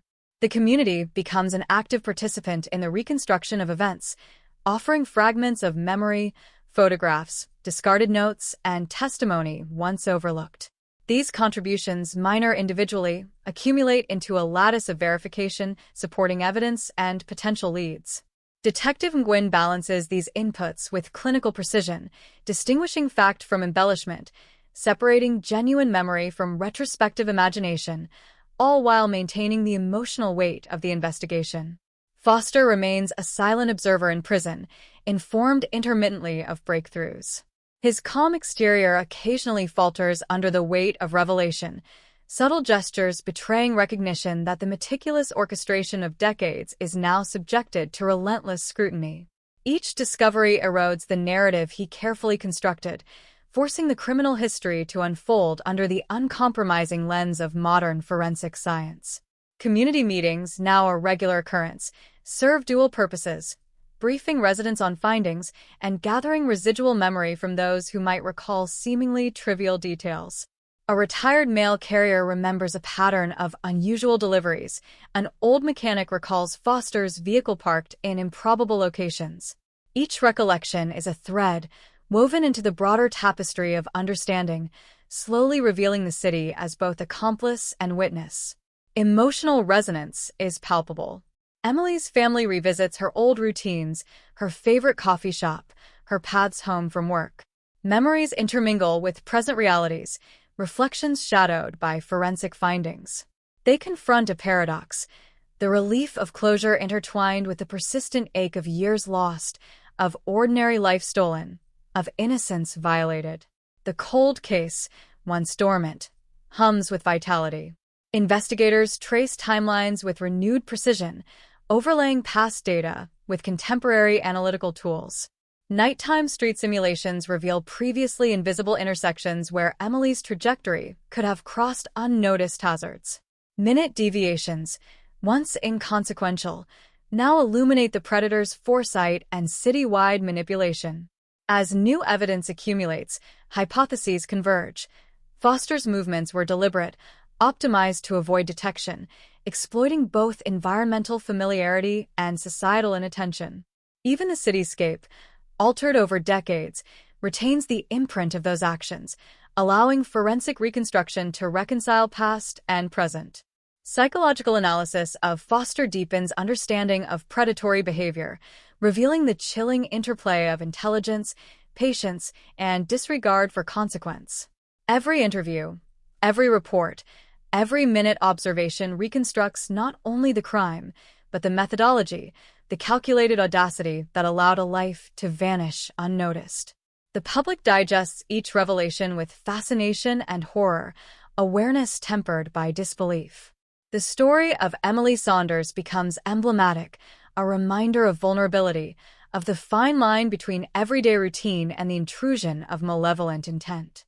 Detective Gwyn, standing in the remnants of industrial lots, in the quiet of alleys and derelict buildings, feels the weight of decades press against her chest.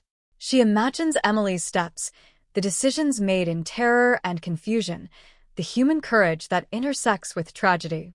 In these spaces, the city whispers, revealing the intertwined stories of predator and victim, memory and science, darkness and illumination. And even as the investigation charts a path toward resolution, the shadow lingers, the memory of what was lost, the knowledge of what could have been prevented, and the enduring awareness that even in a bustling metropolis, shadows can walk unnoticed until the persistence of human diligence casts light upon them. The cold case continues to breathe, alive in labs, courtrooms, and city streets, a testament to patience, science, and the relentless pursuit of justice that refuses to allow memory, truth, or life to remain hidden indefinitely. The city's pulse quickens as autumn gives way to winter, the chill seeping into alleys, streets, and bones. Detective Nguyen reviews the latest forensic reports, her eyes scanning lines of data that hum with implication. Every fiber, every trace, every chemical residue now forms a lattice of truth that wasn't visible before, connecting disparate events, locations, and times into a coherent narrative. Foster, confined in a stark cell, receives word of these developments. His calm veneer is tested. In interviews, his patience is strained as detectives confront him with evidence he thought buried, details only accessible through the perseverance of time, technology, and human observation. Every statement, every hesitation, every flicker of expression becomes a clue in itself, an unspoken admission that the past is closing in. A breakthrough emerges from an unlikely source. An old delivery log, digitized and cross-referenced, reveals times and routes that correspond perfectly with Foster's confessed movements.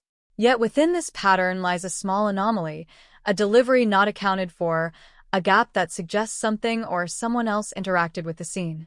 Could there have been an accomplice? The possibility chills investigators, adding layers of complexity to a case already steeped in decades of uncertainty.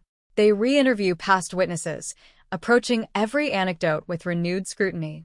A retired janitor recalls a figure watching the warehouse in transfer hours, a shadow that didn't match Foster. A former employee of a nearby business remembers a car parked incongruously, doors left slightly open. These fragments, long ignored, now illuminate previously unseen facets of the night, suggesting a network of movements, a choreography of darkness. Inside the forensic lab, Nguyen watches technicians examine soil and fiber samples using the latest high-definition microscopy. Dust particles invisible to the human eye now reveal directionality, traces of material from one site to another, subtle fingerprints of human movement across spaces long abandoned. Each discovery sharpens timelines, validates testimony, and exposes contradictions in Foster's recollections. He is confronted again, each piece of evidence methodically presented. His composure cracks, subtle at first, a tightening of jaw, a shift in gaze, a flicker of impatience. Then, when pressed with a particularly damning sequence of fiber and soil correlations, he falters, the meticulously rehearsed story unraveling under the weight of decades' worth of silent witnesses. The courtroom looms in the collective imagination even as proceedings in interrogation rooms intensify. While Foster was convicted, these revelations suggest his manipulations ran deeper, more extensive than previously understood. Each new detail is a shock to the system, an understanding of the predator's reach, his planning, his cold calculation. Outside, the city reacts. Neighbors, journalists, and historians pore over maps, diagrams, and reconstructions. Each new revelation dominates headlines. Hidden clues reveal deeper horror. Cold case details emerge after 25 years. Chicago streets tell secrets long forgotten. Public interest surges, tinged with fear and fascination. Nguyen revisits the alleys, warehouses, and sheds, piecing together Emily's final hours with painstaking care. She walks the city in the footsteps of both victim and perpetrator, reconstructing moments that blurred between life and terror, observing how ordinary streets and buildings became instruments in a meticulously orchestrated crime. Emotional resonance is palpable. Emily's family, briefed on each breakthrough, experiences oscillating waves of relief, horror, and sorrow. Her mother revisits the journal, passages once innocent now laden with tragic prescience. Lines about everyday concerns, coffee, work, fleeting encounters, are reframed as part of a narrative interrupted, a life extinguished yet hauntingly present. The community, aware of new discoveries, grapples with collective anxiety. Conversations in coffee shops, bars, and online forums revolve around what might have been, what was overlooked, and the extraordinary patience and cunning required to elude detection for decades. Psychological analysis intensifies. Experts dissect Foster's behavior, mapping the interplay of intelligence, patience, and moral vacancy. They consider the ramifications of premeditation executed with meticulous foresight, a predator operating within societal blind spots, exploiting routine and inattention. Each analysis adds layers to understanding, but also deepens the horror, revealing the chilling orchestration required to manipulate a city, to move undetected, to erase a life from immediate reality, while leaving echoes to linger for decades. Gwyn reflects on these complexities, realizing the case transcends simple resolution. It embodies persistence, forensic evolution, and human observation converging to illuminate what was once invisible. The alleys, warehouses, and city streets are no longer neutral. They are witnesses, repositories of memory, speaking through dust, fibers, and structural shadows. As winter deepens, the investigation edges toward climax. Digital reconstructions, forensic maps, and witness testimonies converge, narrowing the window of Emily's final hours with unprecedented precision. Each revelation tightens the narrative, every anomaly accounted for, every shadow traced. Foster is again questioned, now with the weight of science, technology, and decades of accumulated insight pressing against him. His defenses falter, contradictions emerge. The story he meticulously crafted begins to unravel entirely. Emotional tension escalates in the interrogation room. Gwyn observes, recording, noting micro-expressions, shifts in tone, inconsistencies. The psychological duel is intense, an interplay of control, manipulation, truth, and exposure. Foster's aura of calm gives way to traces of panic, fear, and awareness that his actions, hidden for 25 years, are now fully illuminated. The revelation of these final man-wash shakes the community anew. The realization that meticulous premeditation intertwined with unnoticed city rhythms creates a palpable sense of vulnerability.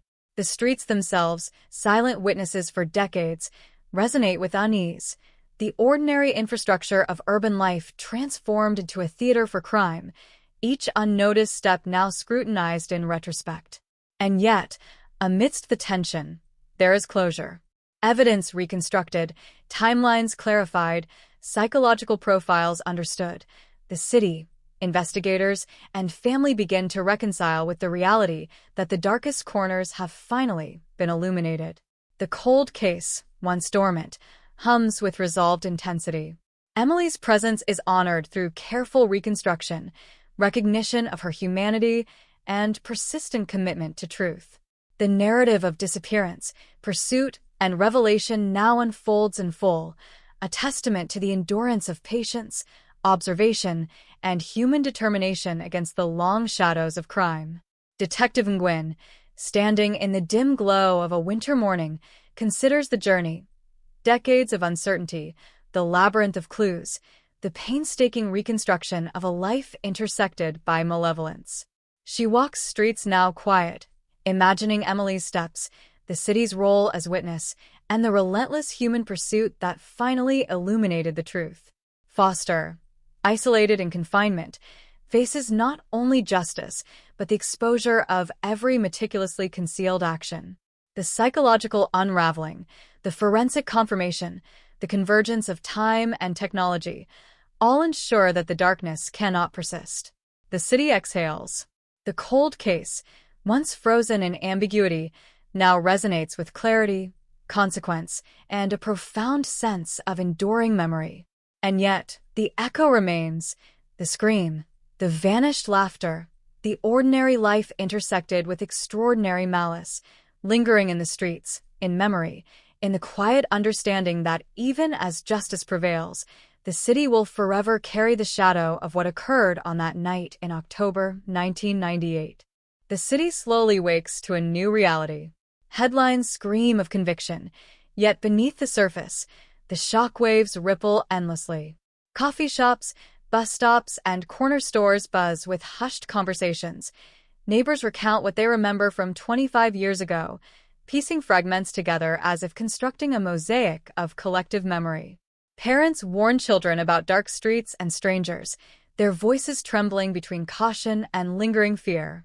Emily Saunders' face, frozen in photographs taken decades ago, now adorns online tributes, murals, and memorials, an emblem of innocence lost, of vigilance awakened. Detective Nguyen walks the city in early morning fog, revisiting the streets and alleys that once swallowed Emily's footsteps. The cold air carries echoes of the past, distant voices, the scrape of tires, the hum of the subway.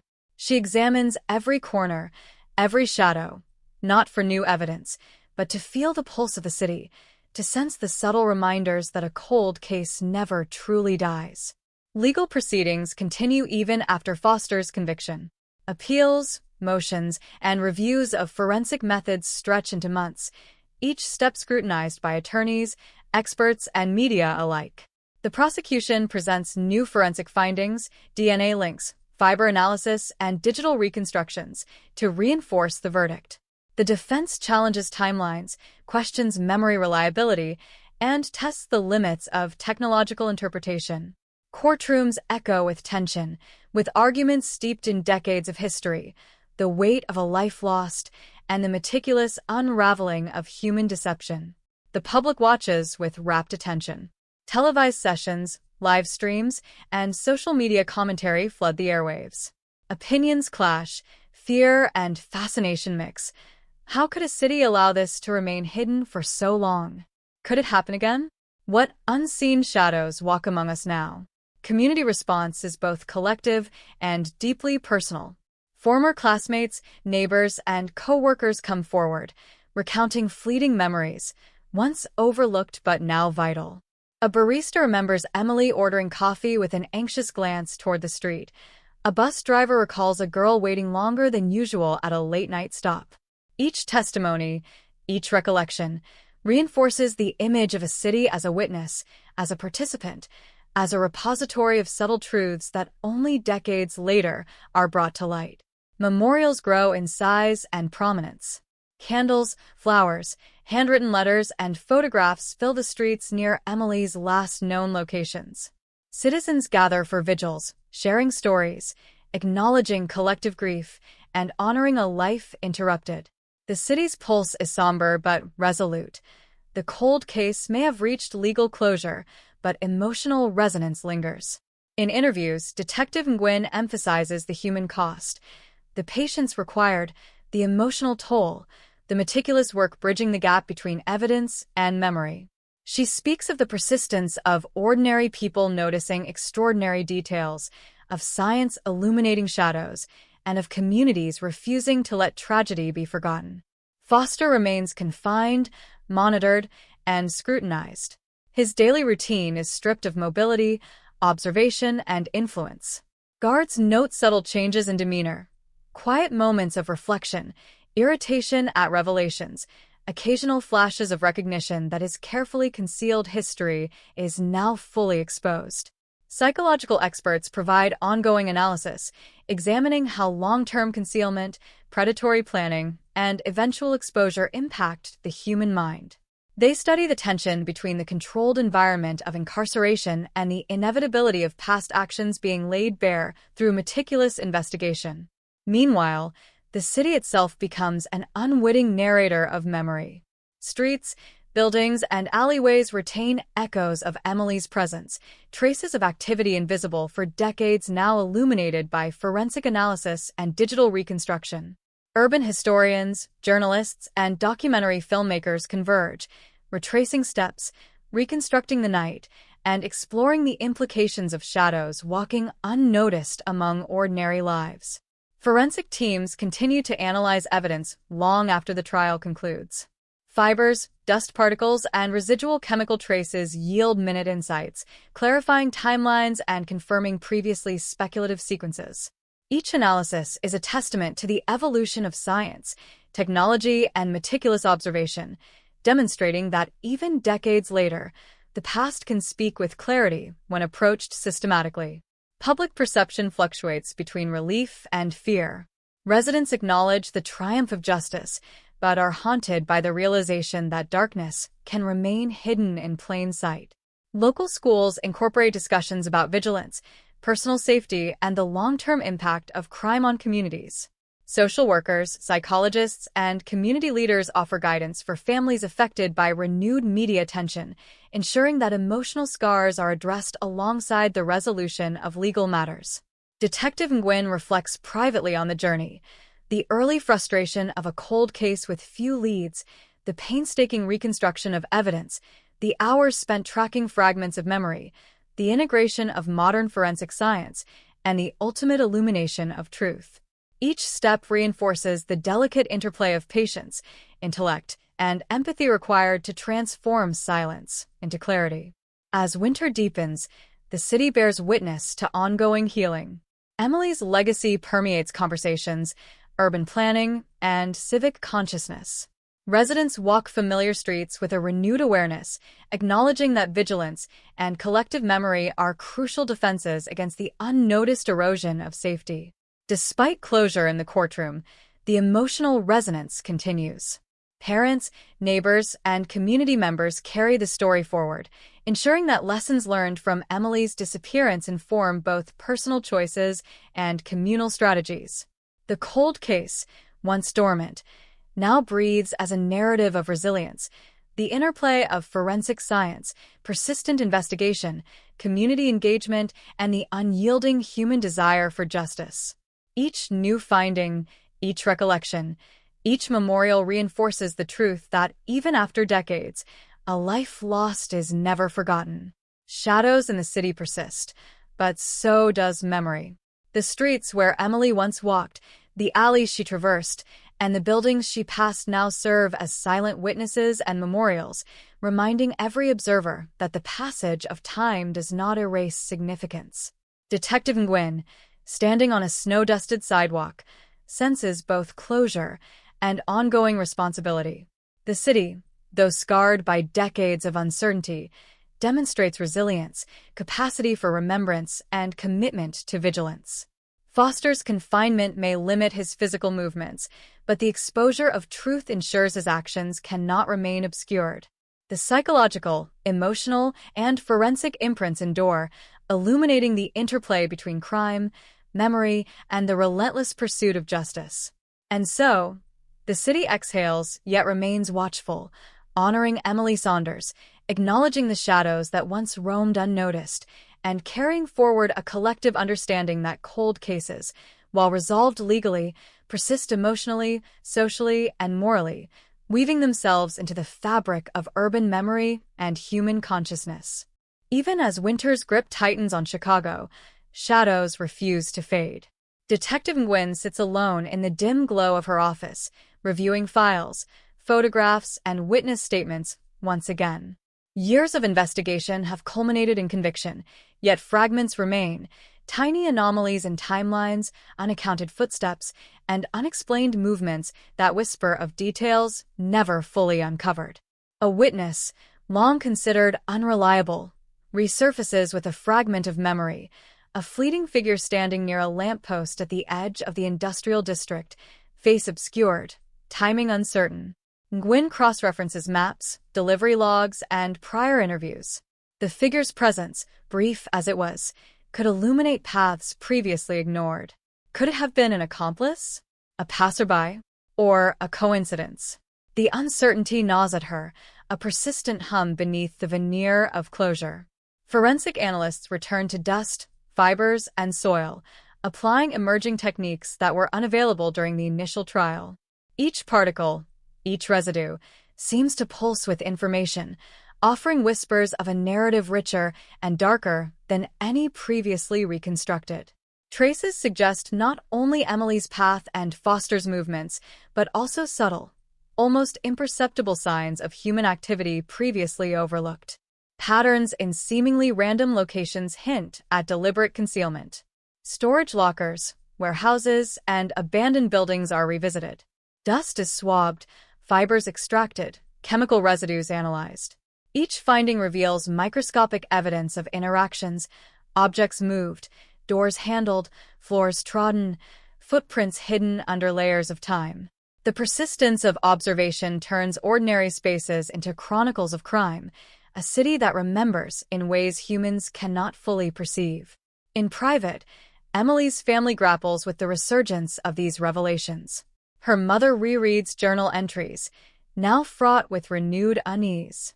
Lines describing mundane days, coffee with a friend, notes to herself, plans for the weekend, carry an uncanny weight, as though everyday life intersected with extraordinary malevolence in ways they had never imagined. Emotional tension tightens, a mixture of relief, sorrow, and lingering fear. Community members who were once bystanders now grapple with their role as witnesses, however indirect. Those who remember distant, seemingly trivial moments, an unfamiliar car parked outside a building, a shadow crossing an empty lot, are confronted with the magnitude of what they might have seen, what they did or did not notice. Conversations in cafes, bars, and online forums are tinged with self-reflection, guilt, and a need for vigilance. Psychological experts examine Foster's behavior further, analyzing the subtle indications of manipulation, foresight, and predatory intelligence. The cold, calculated methods, patience spanning decades, and exploitation of city rhythms become a textbook of human cunning, a reminder of how ordinary structures and routines can mask extraordinary crime. Detective Nguyen examines the reconstructed timelines for hours on end, overlaying witness accounts with forensic results, revisiting sequences, and questioning minor inconsistencies. Each detail, each micro-expression captured in court testimony is cross-checked with environmental evidence: wind patterns, lighting, structural decay, sound echoes. The city itself, through architecture and environment, offers hints: subtle creaks in wooden floors, faint scuff marks, traces of soil displaced, all narrating a story of movement and concealment. Foster's isolation in prison continues to be a psychological battlefield. News of new analyses and revisited evidence reaches him, testing his control. Observers note small reactions, clenched fists, fleeting expressions of frustration, a tightening of jaw muscles, the human instinct to resist exposure when the past is meticulously unfolded before scrutiny. Even with conviction secured, the investigation evolves, pushing the boundaries of human memory and scientific capability. New maps, enhanced imagery, and digital simulations allow investigators to walk the city as it was 25 years ago, recreating movement, shadows, and interactions. Emily's final hours, once blurred in uncertainty, are increasingly defined by precision and sequence. Community awareness heightens. Residents revisit familiar streets with renewed caution and perception. Parents accompany children on familiar routes. Peers share memories that had been dormant for decades. The city collectively reconstructs the night, a mosaic of memory, vigilance, and forensic validation. Yet questions linger, uncomfortably persistent. Were there other victims? Were other movements unnoticed? Could the methods used to conceal this crime be applied elsewhere? The uncertainty presses against the city, a reminder that closure in court does not equate to closure in psyche. Emotional resonance continues to deepen. Survivors, family, and community members reflect on the fragility of ordinary life, on the intersections of routine and danger, on the role of observation in preventing or illuminating tragedy. Detective Nguyen, in solitary moments, experiences the duality of satisfaction and unease. A case solved, yet shadows persist. The city's infrastructure, the streets, alleys, and buildings, holds memory invisible to the casual observer. In a quiet alley near the industrial district, faint footprints remain preserved in dust, traces of Emily's passage and Foster's intrusion. These imperceptible markers, visible only through meticulous analysis, narrate a story independent of human testimony. The cold case, though legally closed, continues to breathe in these micro-details, ensuring that the past cannot be fully forgotten. Nguyen contemplates the moral weight of her work, the relentless pursuit of truth, the reconstruction of a life interrupted, the exposure of hidden networks of observation and concealment. She considers how each fiber, Each residue, each fragment contributes to a larger narrative, a chronicle of meticulous human action intersecting with vulnerability. Community memorials endure, serving as both tribute and reminder. Candles, photographs, and notes persist on sidewalks, steps, and near warehouses, each gesture a testament to memory, resilience, and the refusal to allow absence to dominate narrative. The collective consciousness absorbs the story, reshaping urban memory, instilling vigilance, and preserving Emily's presence in spaces she once occupied. As winter deepens, the emotional and psychological echo of the cold case permeates the city. Streets once taken for granted now resonate with awareness. Windows, alleyways, and parking lots are scrutinized anew. Conversations in homes, offices, and schools reflect a heightened understanding of the interplay between everyday life and extraordinary disruption. Detective Nguyen revisits the storage sheds, abandoned warehouses, and alleyways repeatedly, not for evidence alone, but to sense the persistent pulse of memory, the subtle vibrations of a city that remembers. Dust, fibers, and chemical traces tell stories that human recollection cannot fully capture, yet align with decades of interviews, observation, and intuition. The cold case exists now not merely as a solved crime, but as a living study of time, memory, and consequence. Emily Saunders' life, though tragically cut short, informs the city's awareness, the persistence of investigative rigor, and the profound weight of observation, both ordinary and forensic. Shadows, though diminished, continue to linger. Foster's presence, though contained physically, remains psychologically palpable through the meticulous record of his actions. Every alley, street corner, and abandoned lot carries residual tension, a whisper of events that once unfolded unseen. The city, the community, and investigators alike navigate the delicate balance between closure and lingering uncertainty, between memory and reality, between justice delivered and the shadows it illuminates. In quiet moments, Detective Nguyen walks the streets at night, retracing Emily's last steps, observing the city as both witness and participant. Each movement, each streetlight, each ambient sound evokes the tension of the night, the interplay of planning and vulnerability, of concealment and discovery. She contemplates the intersection of human intention and urban structure, the enduring capacity for observation to reveal what time attempts to obscure. The cold case persists, alive in memory, in science, and in the city itself, a testament to patience, persistence, and the relentless pursuit of truth in a world where shadows walk among us, unseen yet indelibly recorded. Even as spring timidly approaches Chicago, the city remains haunted by the invisible architecture of crime. Detective Nguyen revisits the alleys, warehouses, and long-abandoned storage sheds where Foster executed his calculated movements. Every floorboard, every rusted hinge, every fragment of dust has been meticulously catalogued, yet in the quiet, Nguyen senses the traces that defy measurement, the deliberate choices, the hidden timing, the choreography of darkness. The forensic team continues to analyze objects recovered from forgotten corners, faded shoe prints, fibers embedded in walls, minute soil residues, each an echo of Emily's presence, each a whisper of Foster's methodical orchestration. They reconstruct the night with staggering precision, the timing of streetlights, the movement of vehicles, even the subtle sound of distant trains masking footsteps. Each revelation underscores Foster's meticulous planning and unnerving patience, revealing a predator who could manipulate the ordinary rhythms of a city to conceal extraordinary malice. Emily's family navigates the labyrinth of closure and continued grief. Her mother revisits her journals, once comforting, now tinged with new layers of horror and sorrow.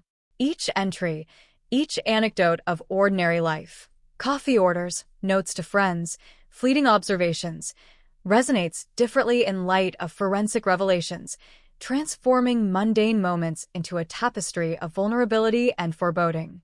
Her father spends long hours reviewing forensic maps alongside Nguyen, tracing the precise paths Emily may have taken, imagining how Foster orchestrated her movements with cold, calculated awareness of every surveillance gap, every overlooked route, every human distraction. The city itself carries the residue of memory. Streets once walked without thought now feel laden with tension.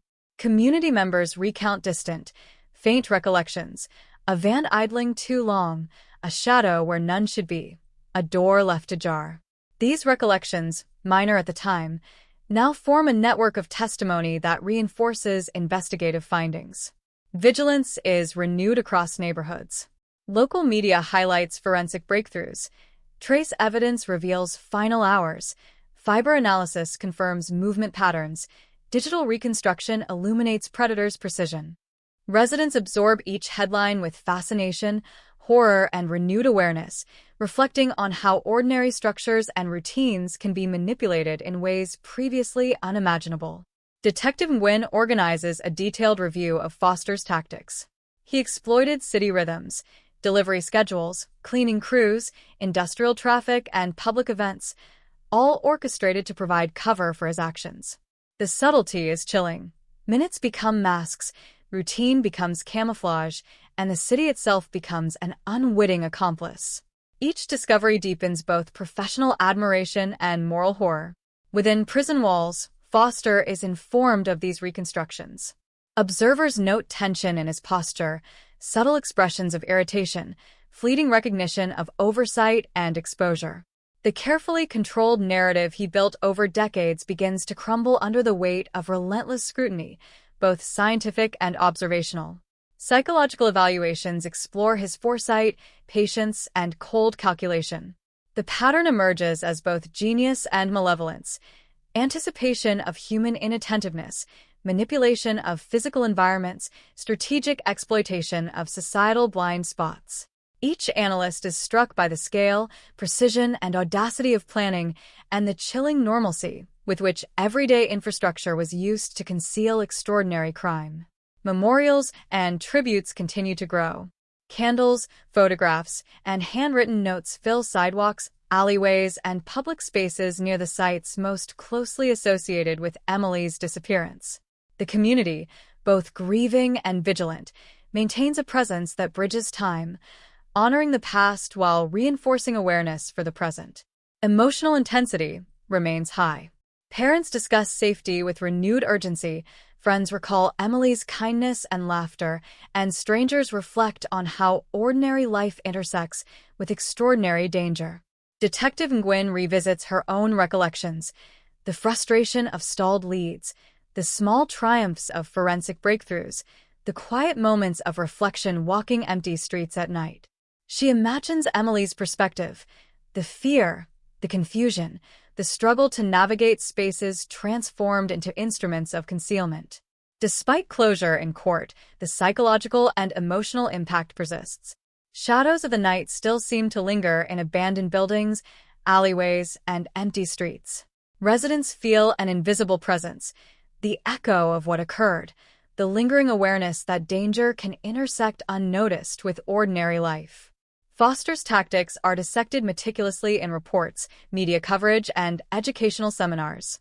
Each nuance, from timing to environmental manipulation, is analyzed as a case study in criminal psychology and forensic science. His orchestration of movement across the city, evasion of detection, and exploitation of routine become cautionary lessons for law enforcement, urban planners, and communities alike.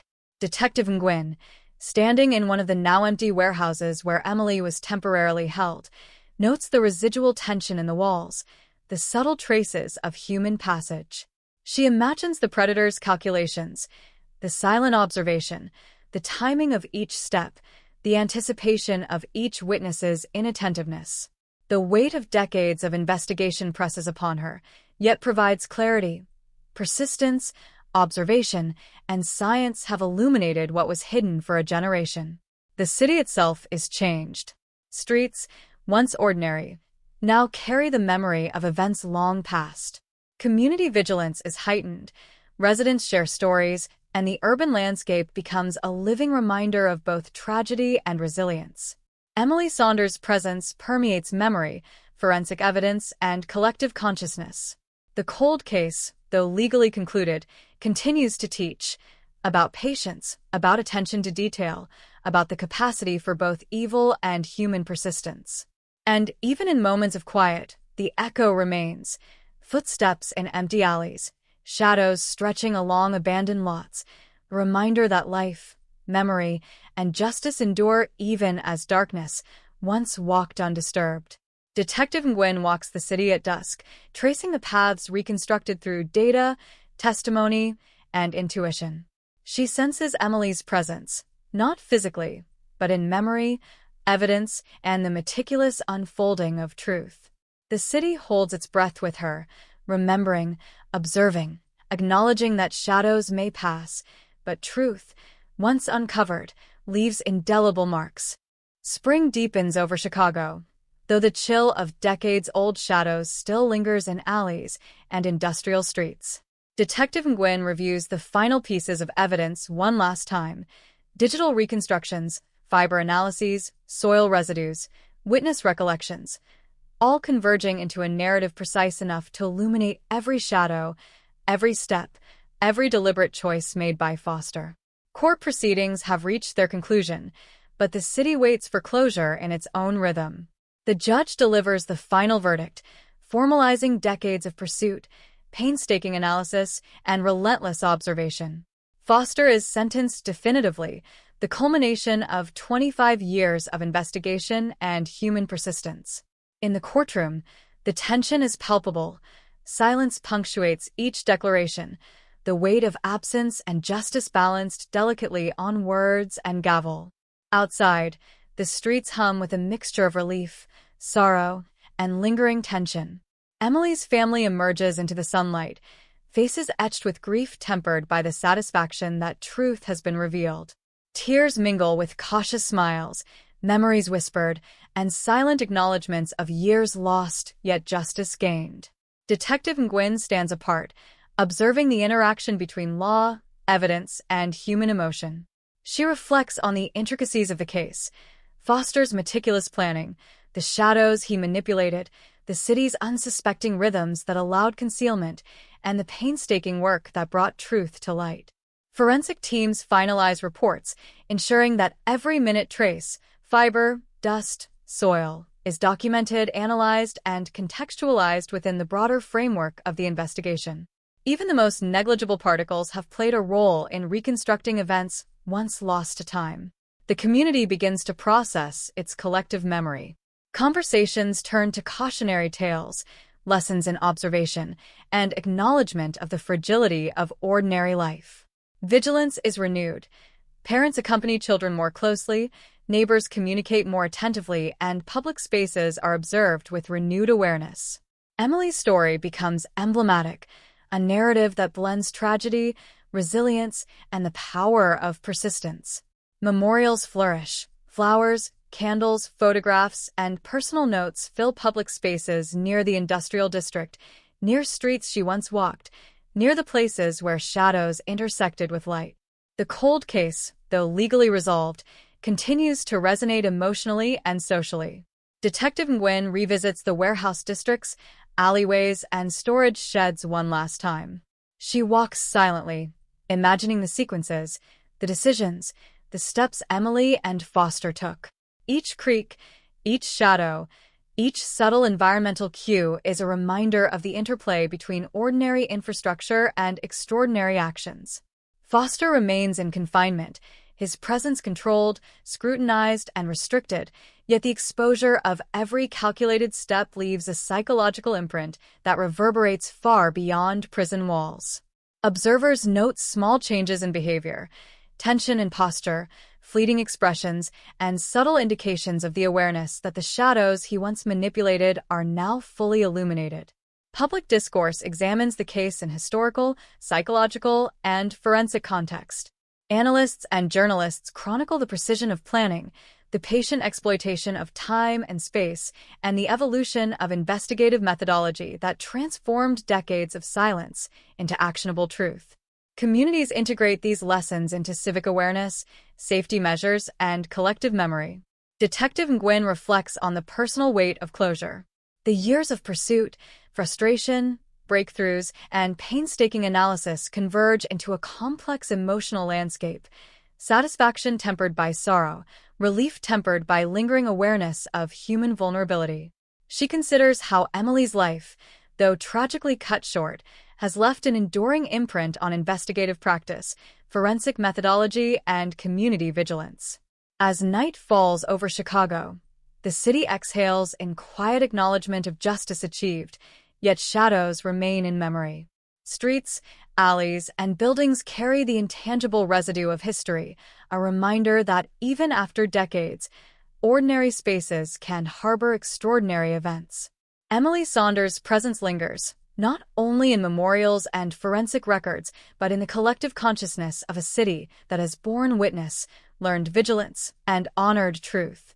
The cold case concludes legally, yet resonates emotionally, socially, and morally, bridging time and space to remind all who traverse the city that persistence, observation, and dedication can illuminate darkness, expose hidden truths, and honor lives interrupted. Detective Nguyen walks through the industrial district under lamplight, footsteps echoing on empty streets, imagining Emily's steps, the calculated movements of the predator, and the city itself as a participant and witness. Each shadow, each ambient sound, each whisper of wind through broken windows carries the memory of a night long past but freshly illuminated by science, vigilance, and human perseverance. The narrative of crime, concealment, pursuit, and revelation culminates in a tense equilibrium, justice served, truth uncovered, and memory preserved. Yet the city, ever aware, knows that shadows, though diminished, will always linger at the edges of streets, buildings, and consciousness. In this interplay of light and dark, absence and presence, loss and resolution, the cold case remains a living testament, a reminder that even the most meticulously concealed actions can be revealed, that persistence and observation can pierce decades of silence, and that memory, human and environmental, endures as both witness and guardian. The final scene unfolds not in courtrooms, laboratories, or forensic reports, but in the quiet urban spaces that bore witness. Empty alleyways, rusted warehouses, deserted streets. Here, the past and present converge, shadows recede, and truth, meticulously reconstructed, radiates through the city. Emily Saunders' story, once interrupted, is now fully illuminated, a legacy of human perseverance, scientific precision, and unyielding pursuit of justice. The city breathes, remembering, acknowledging, and guarding, a living chronicle of a life lost, a predator exposed, and a cold case finally, irrevocably solved. Years have passed, yet Chicago's memory of that night remains vivid, etched into the city's architecture, its shadows, and the minds of those who lived through it. Detective Nguyen walks familiar streets, now quieter, reflecting on the decades-long journey that brought closure to the cold case. Each alley, each warehouse, each abandoned lot carries an imprint of what occurred, footprints in dust, fibers embedded in cracks, traces of movement invisible to the casual observer yet eternal in their forensic significance. Emily Saunders' memory persists in subtle ways. A photograph left on a memorial bench, a candle flickering in a window, a note pinned to a community board. These small acts of remembrance ripple through the city, connecting neighbors, strangers, and generations in a shared acknowledgement of loss, resilience, and vigilance. Forensic records, detailed reconstructions, and digital archives preserve every nuance of the investigation, not only to validate justice served, but to instruct future generations of investigators, scholars, and community members. Foster's presence, once a pervasive shadow, is now contained, cataloged, and studied. Yet the psychological echoes linger. The city and its residents remain aware of how ordinary structures and routines can conceal extraordinary malevolence. Memory has become a tool for vigilance, a shield against complacency, and a testament to human persistence. Emily's family navigates a complex landscape of grief, remembrance, and resilience. Her mother, father, and siblings honor her life not only through public memorials, but in private rituals, recounting stories, visiting meaningful locations, and preserving the smallest artifacts that anchor memory to reality.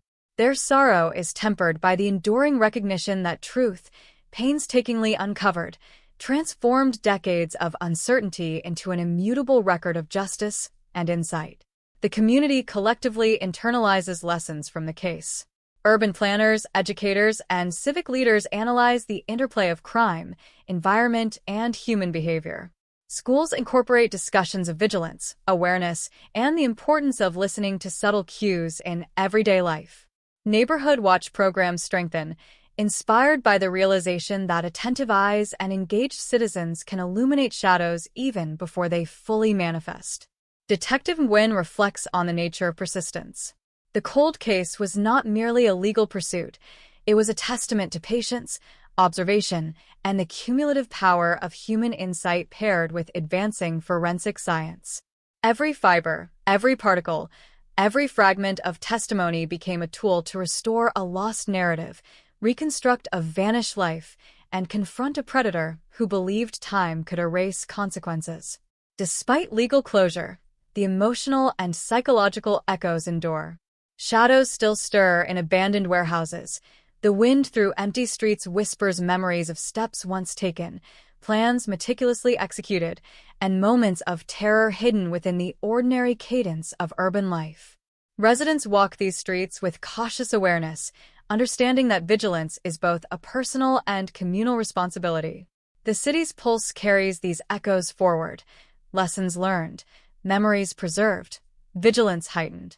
Foster's incarceration ensures physical containment, yet the narrative of his actions permeates consciousness through media, forensic studies, educational programs, and the collective recollection of the community.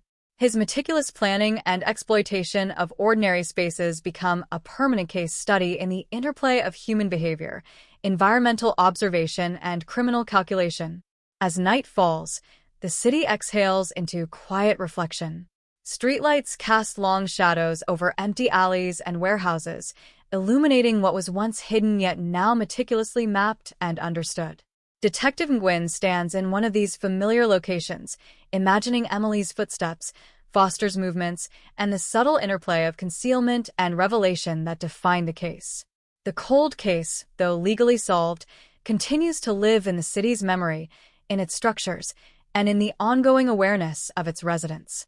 Each reflection, each memorial, each reconstructed timeline reinforces the enduring impact of a life lost and a predator exposed.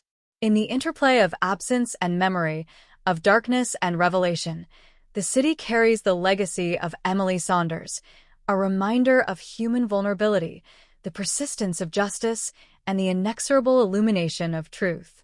The final image lingers, an empty street bathed in lamplight, faint footprints traced in dust, shadows receding but not vanishing, and the sense that memory, observation, and human perseverance can transform even the longest cold case into a lasting testament of vigilance, resilience, and moral reckoning. Emily's presence is felt not just in memorials or forensic records, but in the very pulse of the city, an invisible yet indelible force shaping behavior, consciousness, and the collective commitment to never allow darkness to pass unnoticed again. And in that quiet, reflective cityscape, the cold case rests finally, not forgotten, not unresolved, but fully illuminated, etched into memory, science, and conscience, a testament to life, loss, and the relentless pursuit of truth. Years beyond the trial, Chicago hums with the quiet tension of memory. Detective Nguyen revisits the sites not for evidence, but for reflection, alleys, warehouses, and empty streets that once held invisible traces now echo with the weight of experience. Even as the city moves forward, the ghosts of that night linger. The faint scent of dust in a derelict warehouse, the echo of footsteps in a deserted alley, the subtle creak of a lamppost swaying in the wind. Residents, consciously or unconsciously, navigate these spaces with caution. Stories of Emily Saunders circulate quietly, conversations in cafes, mentions in neighborhood forums, whispers between old friends. Each recollection is a stitch in the living fabric of vigilance. The forensic maps, The detailed timelines and the digital reconstructions now serve not only as evidence, but as a haunting archive, a citywide memory that refuses to let shadows dominate unchallenged. Foster's name, once whispered in fear, becomes a study of criminal orchestration and patient deception. His tactics, meticulous timing, environmental manipulation, exploitation of routine, are dissected in seminars, psychological analyses, and academic studies. Each revelation is both fascination and warning. The ordinary can conceal the extraordinary, and patience can extend malevolence across decades.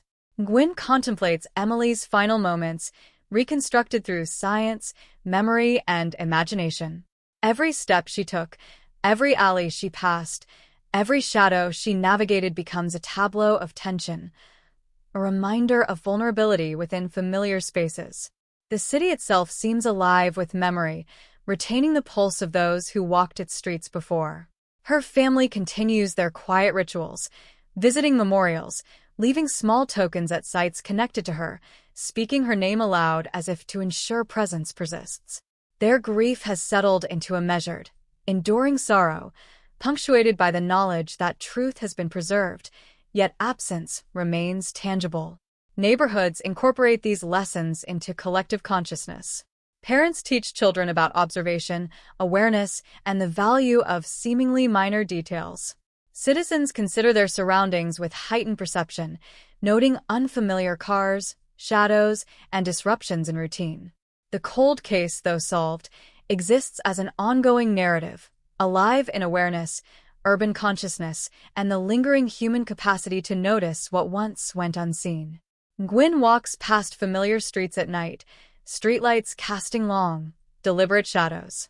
She imagines Foster's deliberate movements, his manipulation of routine and environment, and the careful orchestration that allowed him to hide in plain sight.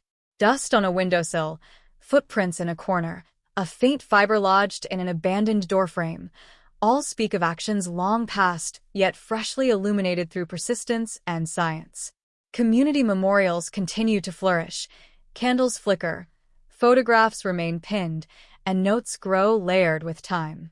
The collective memory is both tribute and warning, a public conscience that carries Emily's presence forward, a tactile imprint of life, loss, and vigilance. The city itself breathes this awareness. Even in the quietest streets, there is recognition of vulnerability and an implicit understanding that shadows, though diminished, remain a possibility. Detective Gwyn reflects on the arc of investigation, years of stalled leads, painstaking collection of evidence, the evolution of forensic technology, and the patient unraveling of decades of concealment. Each revelation, each microdetail, each tiny fragment of evidence is a testament to the interplay of human persistence, observation, and the inexorable uncovering of truth. Foster's incarceration, though physically absolute, cannot erase the impact of his actions. The psychological imprint, his planning, manipulation, and exploitation of city rhythms, remains in memory, in forensic study, and in the residual caution of those who knew of his deeds. Urban spaces have transformed into living memorials. Alleyways, where houses, streets, and public squares carry traces of the past through subtle cues, physical evidence, and collective memory. The city functions as a witness, silent, persistent, unyielding. Residents navigate this consciousness, aware that ordinary life can intersect with extraordinary malevolence, and that vigilance must extend beyond formal investigation into everyday awareness. Gwyn pauses at the edge of an abandoned lot, wind moving through broken windows, shadows stretching along concrete walls. She contemplates Emily's footsteps, Foster's orchestration, and the delicate balance between chance, routine, and predation. Memory, science, and human perseverance converge here, illuminating both what occurred and the enduring lessons it imparts. The city exhales with quiet acknowledgement. The cold case, though legally concluded, lives in streets, structures, and consciousness. Shadows may remain, but truth, observation, and remembrance dominate. Every footprint traced in dust, every fiber preserved in evidence, Every whispered memory contributes to an unbroken chain of vigilance. Emily Saunders' presence endures, not as absence, but as illumination, guiding awareness, inspiring resilience, and reminding all who traverse the city that persistence can pierce the longest darkness and memory can guard against shadows that linger unseen.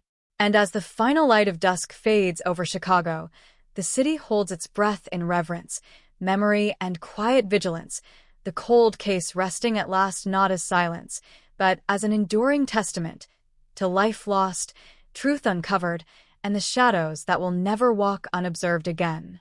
Even years after the trial, Chicago carries an invisible weight, a tension embedded in streets, in alleyways, and in the subtle rhythm of everyday life. The cold case, though legally resolved, persists as a living presence, the faint echo of footsteps on cracked pavement, the rustle of wind through abandoned warehouses, the almost imperceptible creak of doors left ajar for decades.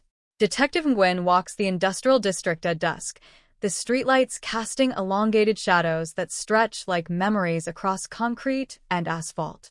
Each step she takes seems to align with traces of past movements.